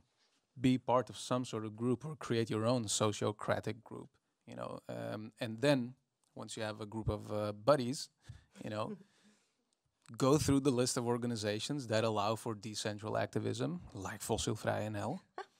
And I would invite you all to create a fossil-free campaign. You did it with Culture Fossil Free at the time. It was a decentral Fossilvrij NL type of group. Highly, highly effective. You got Museumplein to be the first fossil-free museum square in the world. And we're still fighting. Well, not we, but there's still XR still fighting the Rijksmuseum. Sure, yeah, sure. But but Shell is out of the Concertgebouw, is out of the Van Gogh Museum. Yeah, so it's worth. and then with all of these ideas that we generated tonight and this evening about how climate justice and the Palestinian struggle for self-determination are connected. Write a plan or come up with an idea for a campaign, and then say, hey, we want to do this. We want to connect it to, for example, I would say, for example, Chevron. Chevron makes a lot of money off of the off of the gas reserves off the coast of Israel. I can imagine some sort of fossil-free, some sort of fossil-free campaign that targets Chevron and tries to connect the colonial or the climate justice issue with the Palestinians, and then So I would say start being an individual and then try to see where you can start a decentral campaign. And find case studies to target, exactly. With the connections in it. Thank you. Then we're going to look at the audience if there's any questions or maybe additional thought on how do we move from here? What do we move from here? Is this on? Yeah, okay. I think you raise your hand first, right? Or I don't know. There was two hands, but Go for at it. the same time. We'll start with you and then we'll move on. Hello. So I have been confronted last year mostly about how to stop being an individual and how to react to your people around you who seem to ignore, to know the cause, to know the problem, to read everything I post about, and suddenly put me in an extreme because I support violent resistance. I'm crazy, and I just don't know how to approach those people. Do I just, because I feel like if I surround myself with just same-minded people, I'm also in a bubble. How do I approach those people and make the resistance cool? Like how do I still be there while not fully agreeing with them? Can I answer that question? One of the things you do, I'm constantly in that situation where I have to sit and talk with people who do not believe in violent resistance. Okay, one of the things you do is what I do is I try to put them in. I try to bring up actual, real events that happen to people who were in oppressive systems where their loved ones were killed or taken from them. And you often notice that you have to try and appeal to their emotions. And I had a friend who also had difficulty trying to understand why Hamas exists. And I had to explain to him that Hamas is made up of a bunch of young Palestinians who have suffered at the hands of Israel. And there is no one to take up their cause. When you leave that gaping hole, someone is going to feel it. And unfortunately, it's Hamas. And that's the thing, like, you have to put them in a situation where they're forced. He has a 4-year-old son. And I told him, what would you do right now? An IDF sniper quenches the life of your 4-year-old son. And all of a sudden, the room was quiet. And he started looking at his son. And I just let him be. And after, I think, about 15 minutes of pure silence, told me an IDF soldier that kills his son is going to die. Well, there you go. And it's very easy to think, oh, it's oppression, it's colonialism, it's whatever, let's raise a white flag, let's do this, let's do that, until they start killing your own family members. And all of a sudden, the story changes. All of a sudden, you start to understand violent resistance. And let me also put this out there. No colonial movement, apartheid movement or whatever has ended with peaceful protest. Colonialism, imperialism, all of them are violent. And the only way to stop it is to match it with the same violence. So maybe to add on this, and I like the personal approach, and also to give some concrete examples, which is maybe interesting. Last year, Tula was a resistance fighter against the Dutch.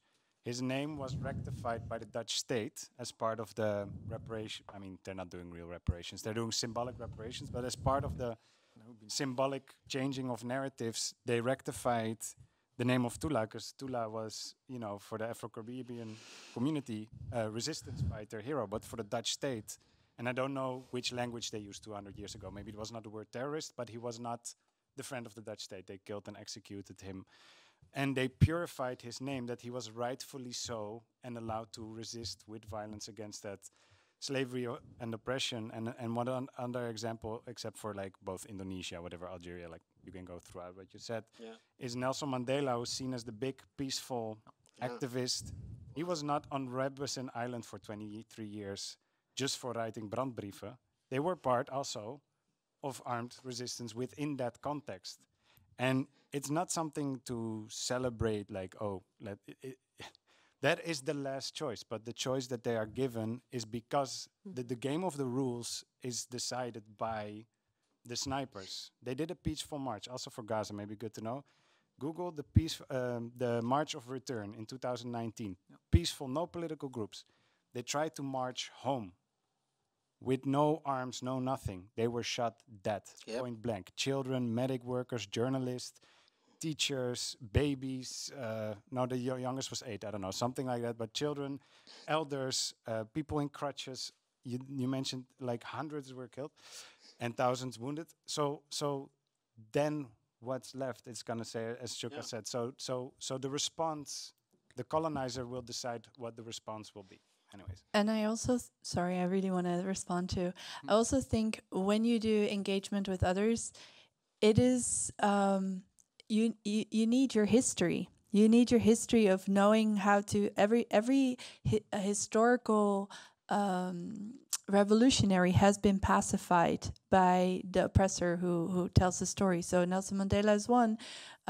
He was on the list of terrorists for the US. I hate Gandhi for many reasons I won't get into today, but he was also standing next to Singh, who was doing blowing up buildings for a liberation struggle.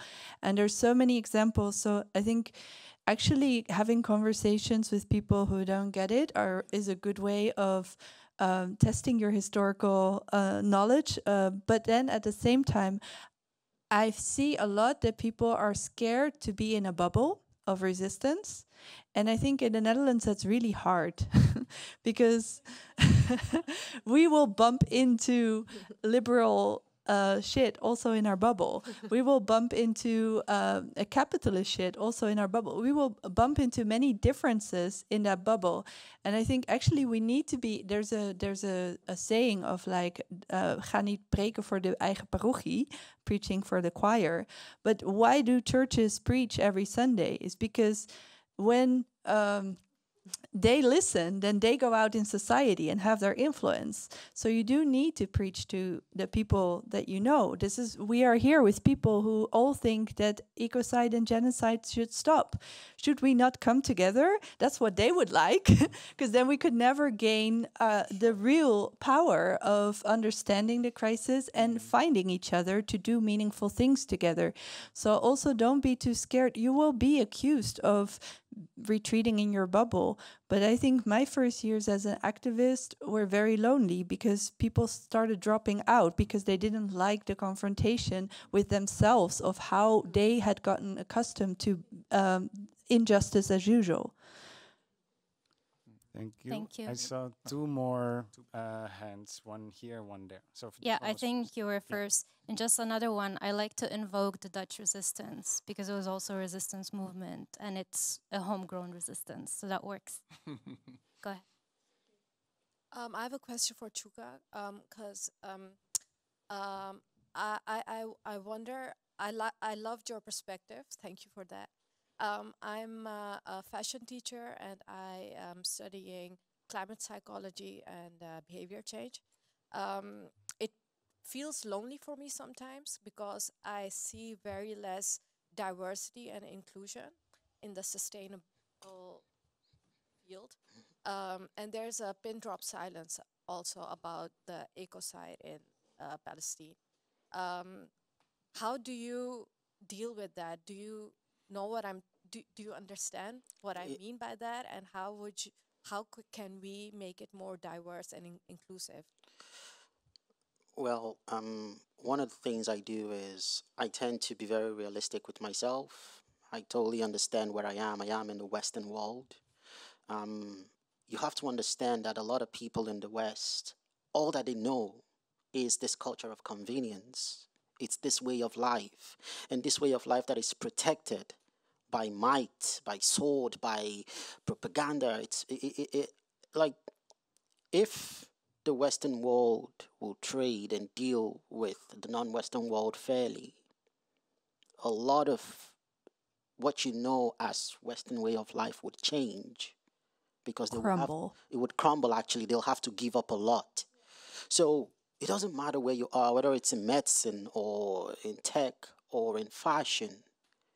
As long as you are in a white country like the Netherlands, like Australia, like the US, France, Germany, you will always be in totally white, oftentimes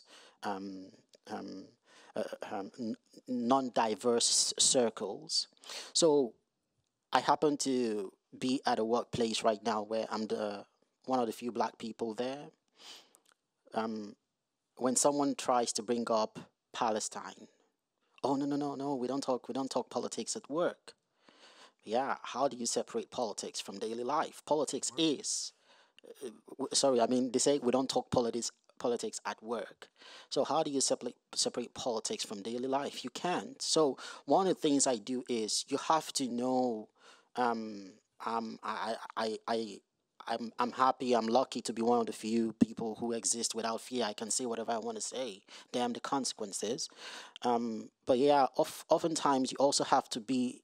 You have to kind of like choose your battles. Know when to speak up. Know when to ask. Okay, are we going to choose a better way? I'll give you an example. When I joined Volt, it was a new party. I thought I genuinely believed that it was going to be a force for progressive change. It wasn't. And I brought a firebrand kind of activism to Volt. It was a whole bunch of white liberals who weren't going to listen. And I was oftentimes the angry black man until I decided to leave. So I've also been in situations where when it comes to work, especially to my career, I tell myself this: I don't like capitalism. But yeah, I exist in a capitalist system. I have to feed myself. I have to clothe myself. So I work in the energy transition industry. That is the only sector I know that I can work, and I know that I can be able to sleep well at night, because I do not like capitalism. If it were up to me, I would abolish it. And I'm totally at peace with the fact that I'm never ever going to be in a fully diverse workspace. It's never going to happen. So what you do is you try to still have conversations with people who are willing to listen, understand that a lot of often white people will engage you in conversation, not to learn from you, but to provoke you and to also kind of like push their own narratives in you. Know when to engage them, know when to just, let it go. There's nothing you can do it's like, if Western culture is going to change, it wouldn't be from you and I. White people will have to do the work. So yeah, stop doing the work for them. All right. I saw one more hand. I think that's the last hand due to time, or then maybe we can do 2 questions at the same time and then we wrap up. There's one here as well, so we do both, and these are then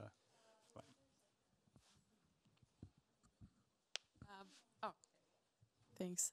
It's actually not a question. It's just like a personal addition that I want to share. Thank you for all the panelists. What Chuka said also really resonated with me. And we're currently, for one class in university, for sustainable development master.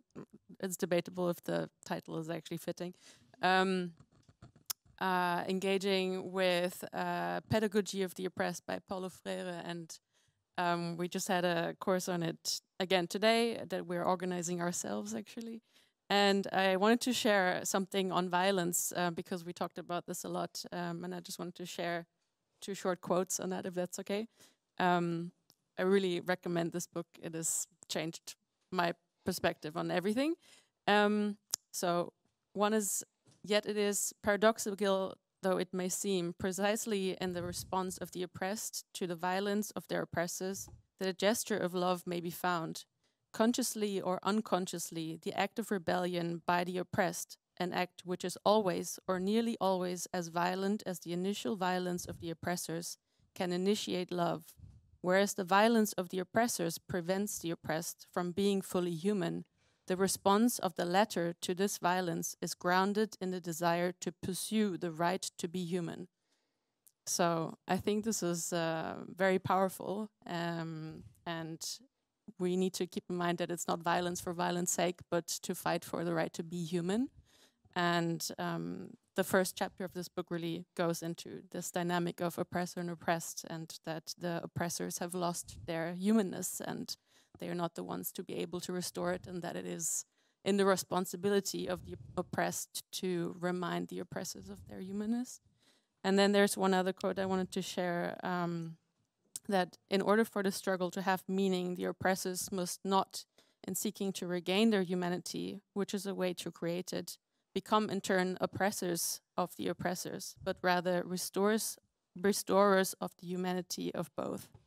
And I wanted to share this because I find it very scary when I see, for example, in light of the news from last night, when attacks on Israel were reported, that people were celebrating. And I find it really scary when, in the fight for our own humanity, people lose sight of that, and they in turns turn to be oppressors themselves. So I just wanted to share these 2 quotes to round off this topic on violence, and how we, in our fight for liberation, need to be very aware to not become oppressors of ourselves.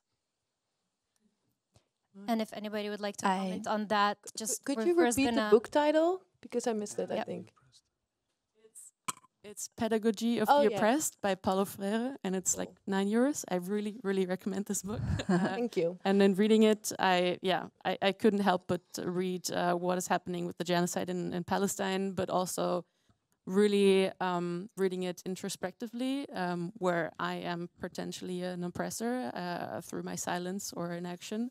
And it's easy to look outward and point the finger, but to really read it with self-reflection as well. I definitely want to respond. Well, we're gonna, I think you said Yeah, let's we do a ask the final, second final one. question, and then we do a wrap-up responses. I think it was you, correct? Yeah, go ahead. Hi, my name is Chris. I'm also with LLS. I also more had some thoughts rather than a question. I just also wanted to add, I think you very aptly said capitalism is the crisis. Climate is a symptom.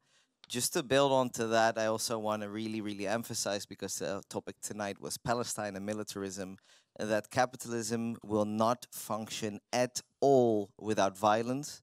It will not function at all without NATO, which is the biggest military spender in the world, in fact, larger than all the rest of the world combined. It spends 17 times more than Russia. It has overthrown dozens of foreign governments, even after the Second World War. And this is also a key point. It's not only about the footprint, which, yes, is larger than aviation, largest institutional emitter. Yes, it's also not only about the kind of psychological mentality of the upper class that thinks they can just oppress their way through climate change by building bigger walls, but it's also very crucially about stamping out any type of alternative coming to fruition anywhere in the world. Overthrowing their governments, but in fact also stamping them out inside our own countries. Of course, the harshest violence comes in the global south, but we will see if there is a revolutionary threat coming up here, they will stomp it out as well. We've seen that with fascism, which was supported, by the way, by all the main liberal powers in the 30s. Let's not forget that. But even if you want to go much more closely, we saw it even, when Corbyn might have been elected, which is not even a big radical, he's in the Labour Party, he's a social democrat, but at least he doesn't like war. Generals were literally saying things like, we will not accept him become president. Soldiers in their military bases in the UK were doing target practice with his face. In fact, and this is also an important point, if we're talking about social democrats, I don't actually think they only care about their elections. If you want to win elections in the long term in a right-wing country, you need to change the narrative. That's what the far right has done. It has been very successful. The PVV is the biggest party now. That's what they could do. But really, they are also a force of counter-revolution, and you saw that coming out very clearly with Corbyn, because in fact they were more willing to destroy their own party than to let Corbyn win the elections. We know this. We know the internal sabotage. Al Jazeera did a whole series of documentaries with all the internal files. So I think we also need to be very clear about who our friends are, who our enemies are, and who our frenemies are. And basically, the whole centrist politics, I'm happy you're not with Volt anymore. I mean, the whole history of social democracy is siding with capitalism and colonialism. We can go to the war in Indonesia. What was the PvdA doing? They were leading the war. We can go to the war in Korea. They even used the war to give as an excuse while they're committing genocide in Korea. They said, we need money for war, so we can, have to cut the social welfare as well. That's what they're doing right now as we speak with Ukraine, of course. So it goes on and on and on. And the same problem with these NGOs. Where did they come from? The NGOs have grown at the same time as neoliberalism. They are filling up the vacuum of what the state was supposed to do, what was our social rights. We have rights, like housing is a human right. Exactly. Water, where are food. all these NGOs? Where is Amnesty International talking about social, cultural, economic rights? These are fundamental. They are in the Universal Declaration of Human Rights. Why? Because they're all liberal institutions. They serve counter-revolution. They were birthed in the Cold War in counter-revolution. So we need to be very clear on what we're dealing with. And the last small point I wanted to make, because I agree with a lot of what you said, but I do want to add one thing. And yes, this is wrapping up. I really feel your point about we as revolutionaries need to be willing to make sacrifices. I totally agree with that. I do think, though, that also in our communication with the masses, and I do think we actually need the masses, we need to also promise a better life. And actually, I think that is possible even in the Netherlands, because the capitalism is an incredibly wasteful system. If we, even in Cuba, with a quarter of the GDP of the US, they have a higher healthy life expectancy in the US. Like people spend 60% of their income in the Netherlands on basic costs like healthcare, like housing. In the Soviet Union, even decades ago, much poorer, they spent like 15% on basic costs. So, some basic rational socialist planning, you know, nationalizing industries, you know, taking all the private jets and all this kind of bullshit, we can create a better life without imperialism. So that's the last one. Maybe you should We join our need, we next need more. panel. We need more of him. Thank you. You see how Rage speech also gave like an applause. It resonates. And where am I? I got caught up in the thing. Oh yeah, responses. There were 2 responses from the audience. We're back to you for final wrap-up thoughts, reflections, and then we are If I may just finish up, I would like to say kudos to you. What's your name? Chris. Yeah, Chris. Nice to meet you, Chris. He mentioned Corbyn. He mentioned the Labour Party. I've been a member of a couple. You have been a member of many things. You sound like a quitter. No, I'm just joking. No, I do not have faith in political parties in Western countries. I do not think that they are out to help people.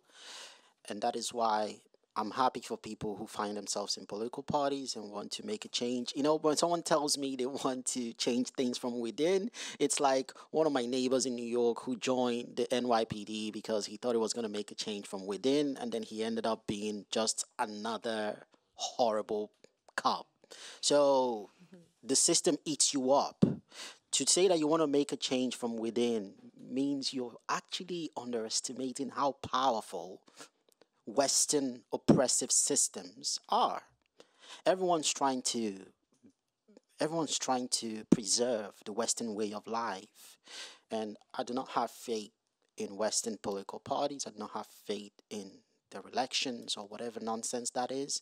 So I still do believe that the best way to do it is to find anarchist communes that exist outside of the system. The best currency you can have is community, because when shit goes down, it's your community that will be there for you. It's your neighbor, your friends, the people that you're with together. And if you can build that community with them, you're going to find that when things are hard, you can always lean on them. And it's unfortunate that we're not raised with that mentality to be communal, to be social. So I would say also, when it comes to books, I wanted to make a recommendation. Climate Change is Racist, Race, Privilege, and the Struggle for Climate Justice by Jeremy Williams. I think people should read that, and you'll understand that the problem is not climate change. Climate change is not going to go away just because you installed solar panels or you started driving a Tesla. It's not going to go away, unfortunately. Shoot. Thank you, Shuka. And give an applause for Shuka as well, and then we can go to the next final words.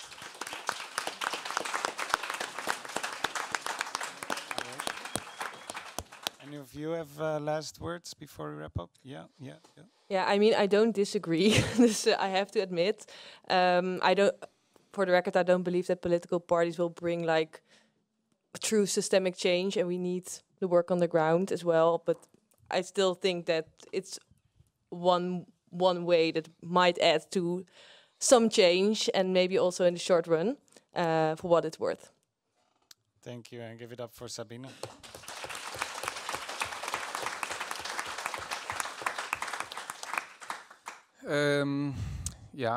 Many things to say, but I think we're going through a time where this topic of Palestine is being reintroduced into the public eye for many people, and so in some way it's some sort of a coming of age type of movie that we are in right now. A lot of people have for the first time been exposed to Palestine.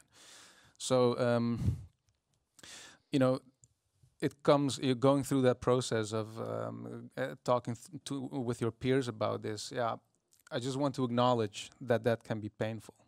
And it is okay to have those feelings, and activism takes time, takes money, takes your emotional peace sometimes, and also social relations. It can make you understand that, wait, I'm friends with you, we can have a good drink, but we cannot talk revolution. And so I just want to acknowledge that, and it's part of this awakening, you know, that we're going through as a society. So that's one thing. And you know, I just want to say that you're the weak spot of the status quo. Okay, you're the status quo's weak spot, and yeah, cherish that. And I think I want to leave it at that. Yeah.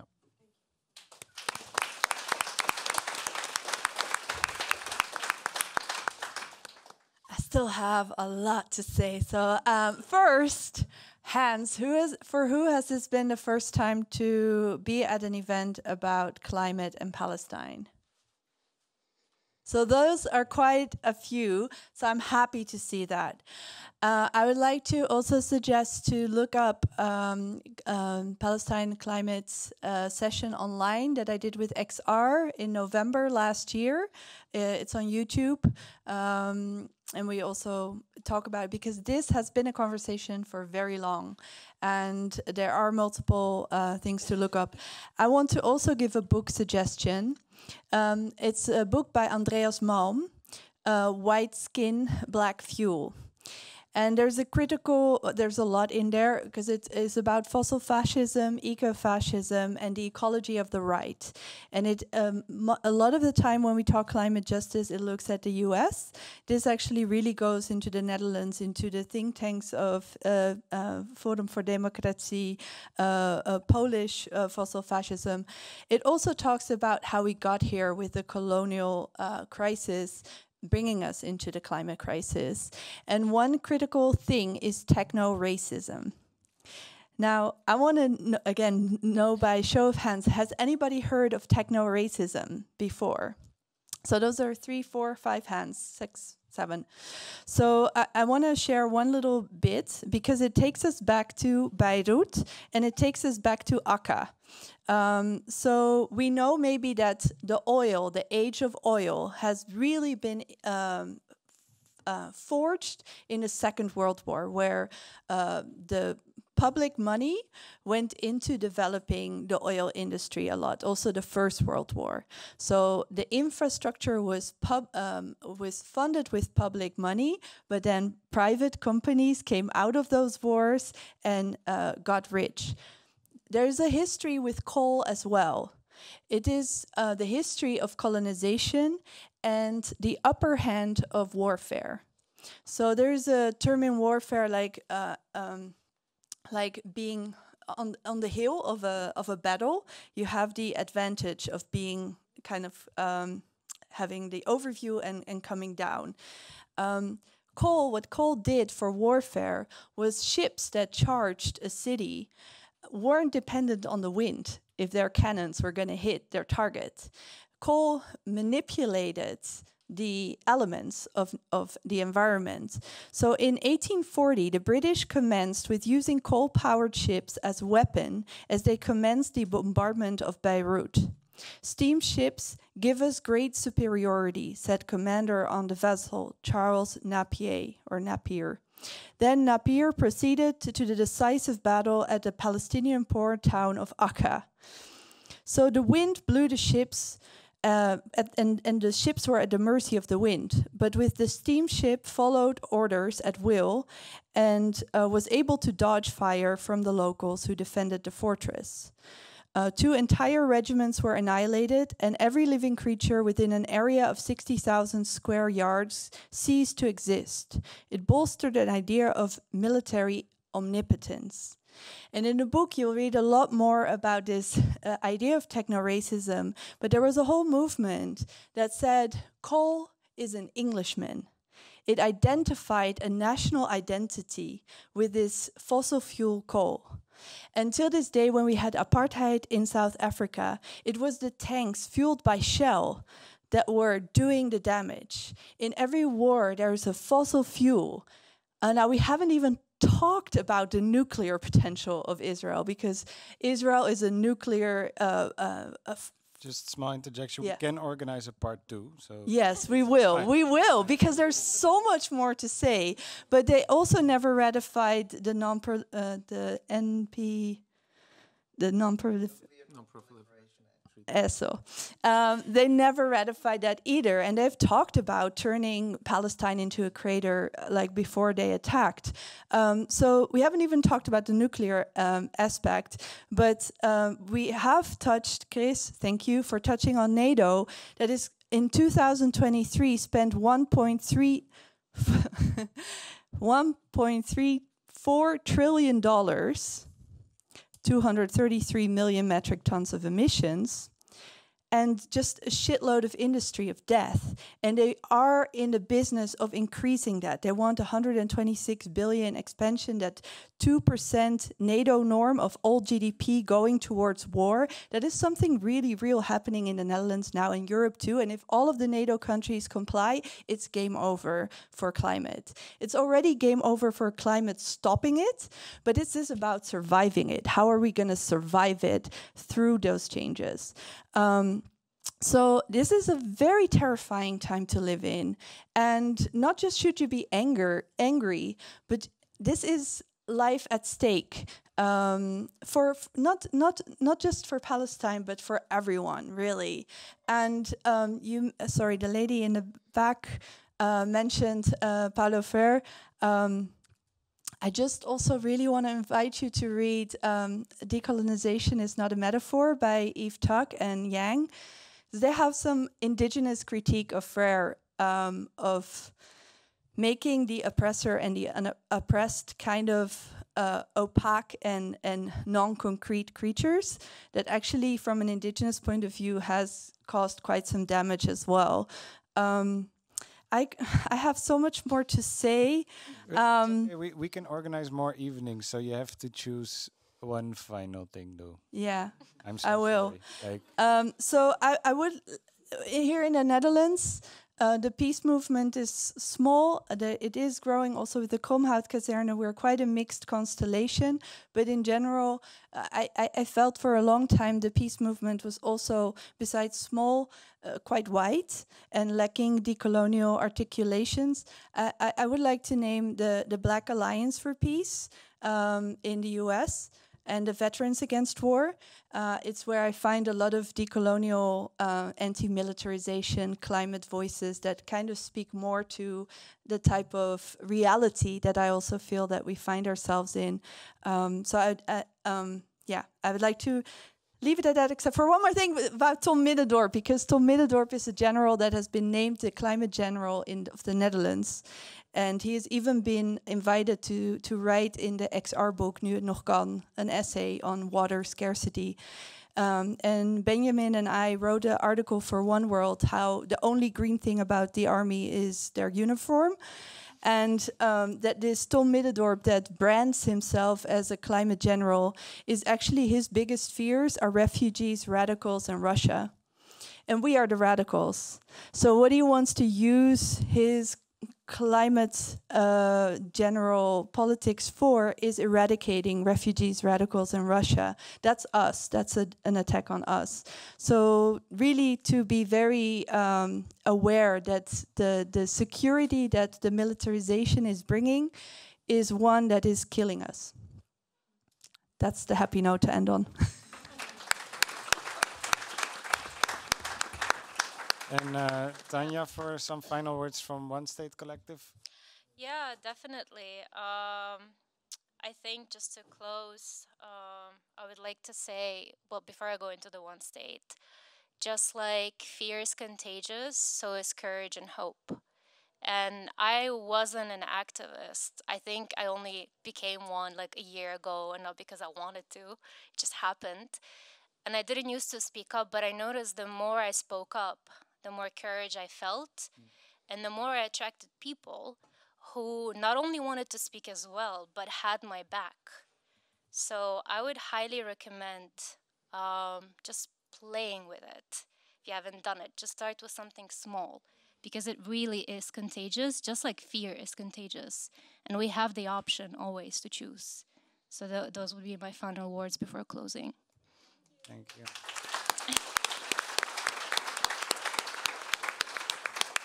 All right, so thank you everyone for coming tonight. Thank you for the panelists. On behalf of One State Collective, RLS, and Pakhuis de Zwijger, I would just like to call out a little bit, a bit of our own program at One State Collective, and maybe we can put on the socials. Yeah, so when you're leaving, you can scan these.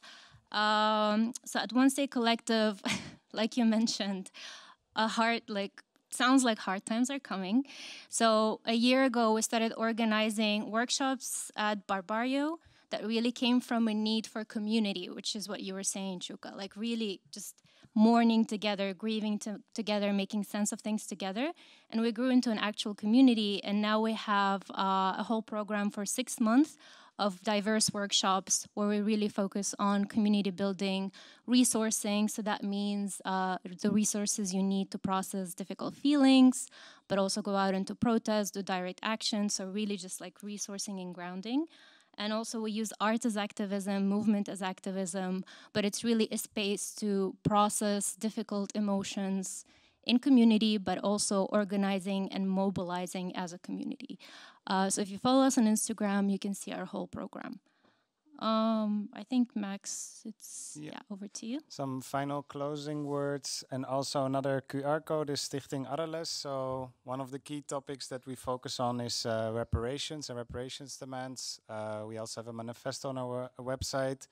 But maybe, one thing to highlight when it comes to reparations for Palestine, or just for Palestine, why I said, if there's need for justice, then there's an injustice. And after that, you need to repair the harm. And I think if we go beyond the, the ceasefire narrative or the poep and plus phase, I guess in Dutch you would say, like, we can have more intelligent demands beyond that. Stop bombing is very basic and first, but after that, what do we do? And one of the main political demands ever since Israel has been created for the Palestinians throughout is the right of return. If you get displaced, you have the right to go home. The people bombed in Gaza, 80% of them are refugees from the Nakba when Israel was created. And they have the right to return. And actually, it's always, when we talk about violence, it's portrayed, but if they return, all people were killed and displaced and blah, blah. You get this reverse narrative. Just know there's enough space for both peoples to live there. 88% of the land that that Israel is now occupying is actually empty nature reserves, or that's then green stuff, I guess. Nature reserve, military base, this kind of stuff. The majority of the villages, more than 500 that have been erased off the map, is now empty land. So there's space for them to actually return home. Because remember, Gaza is now completely destroyed. So where are they going to live? Maybe they should, this is the time to fulfill that demand to return home, which brings me to their second request, which is also very basic and simple next to returning home, is the right to equal treatment, this humanity. So that doesn't mean you're going to privilege one group over another. It's also within international law. It's very simple. So if you require these two demands, then you're there. And, I have Jewish ancestry. I have the right to return to Israel. My Jewish ancestry come from Portugal. So I have to talk to the Spanish first, who kicked them out of Portugal. I have no connection to Israel, basically. But I can return to Israel, but my Palestinian friends, occupied Palestine, apologies. I can return to occupied Palestine, supposedly, but my Palestinian friends cannot.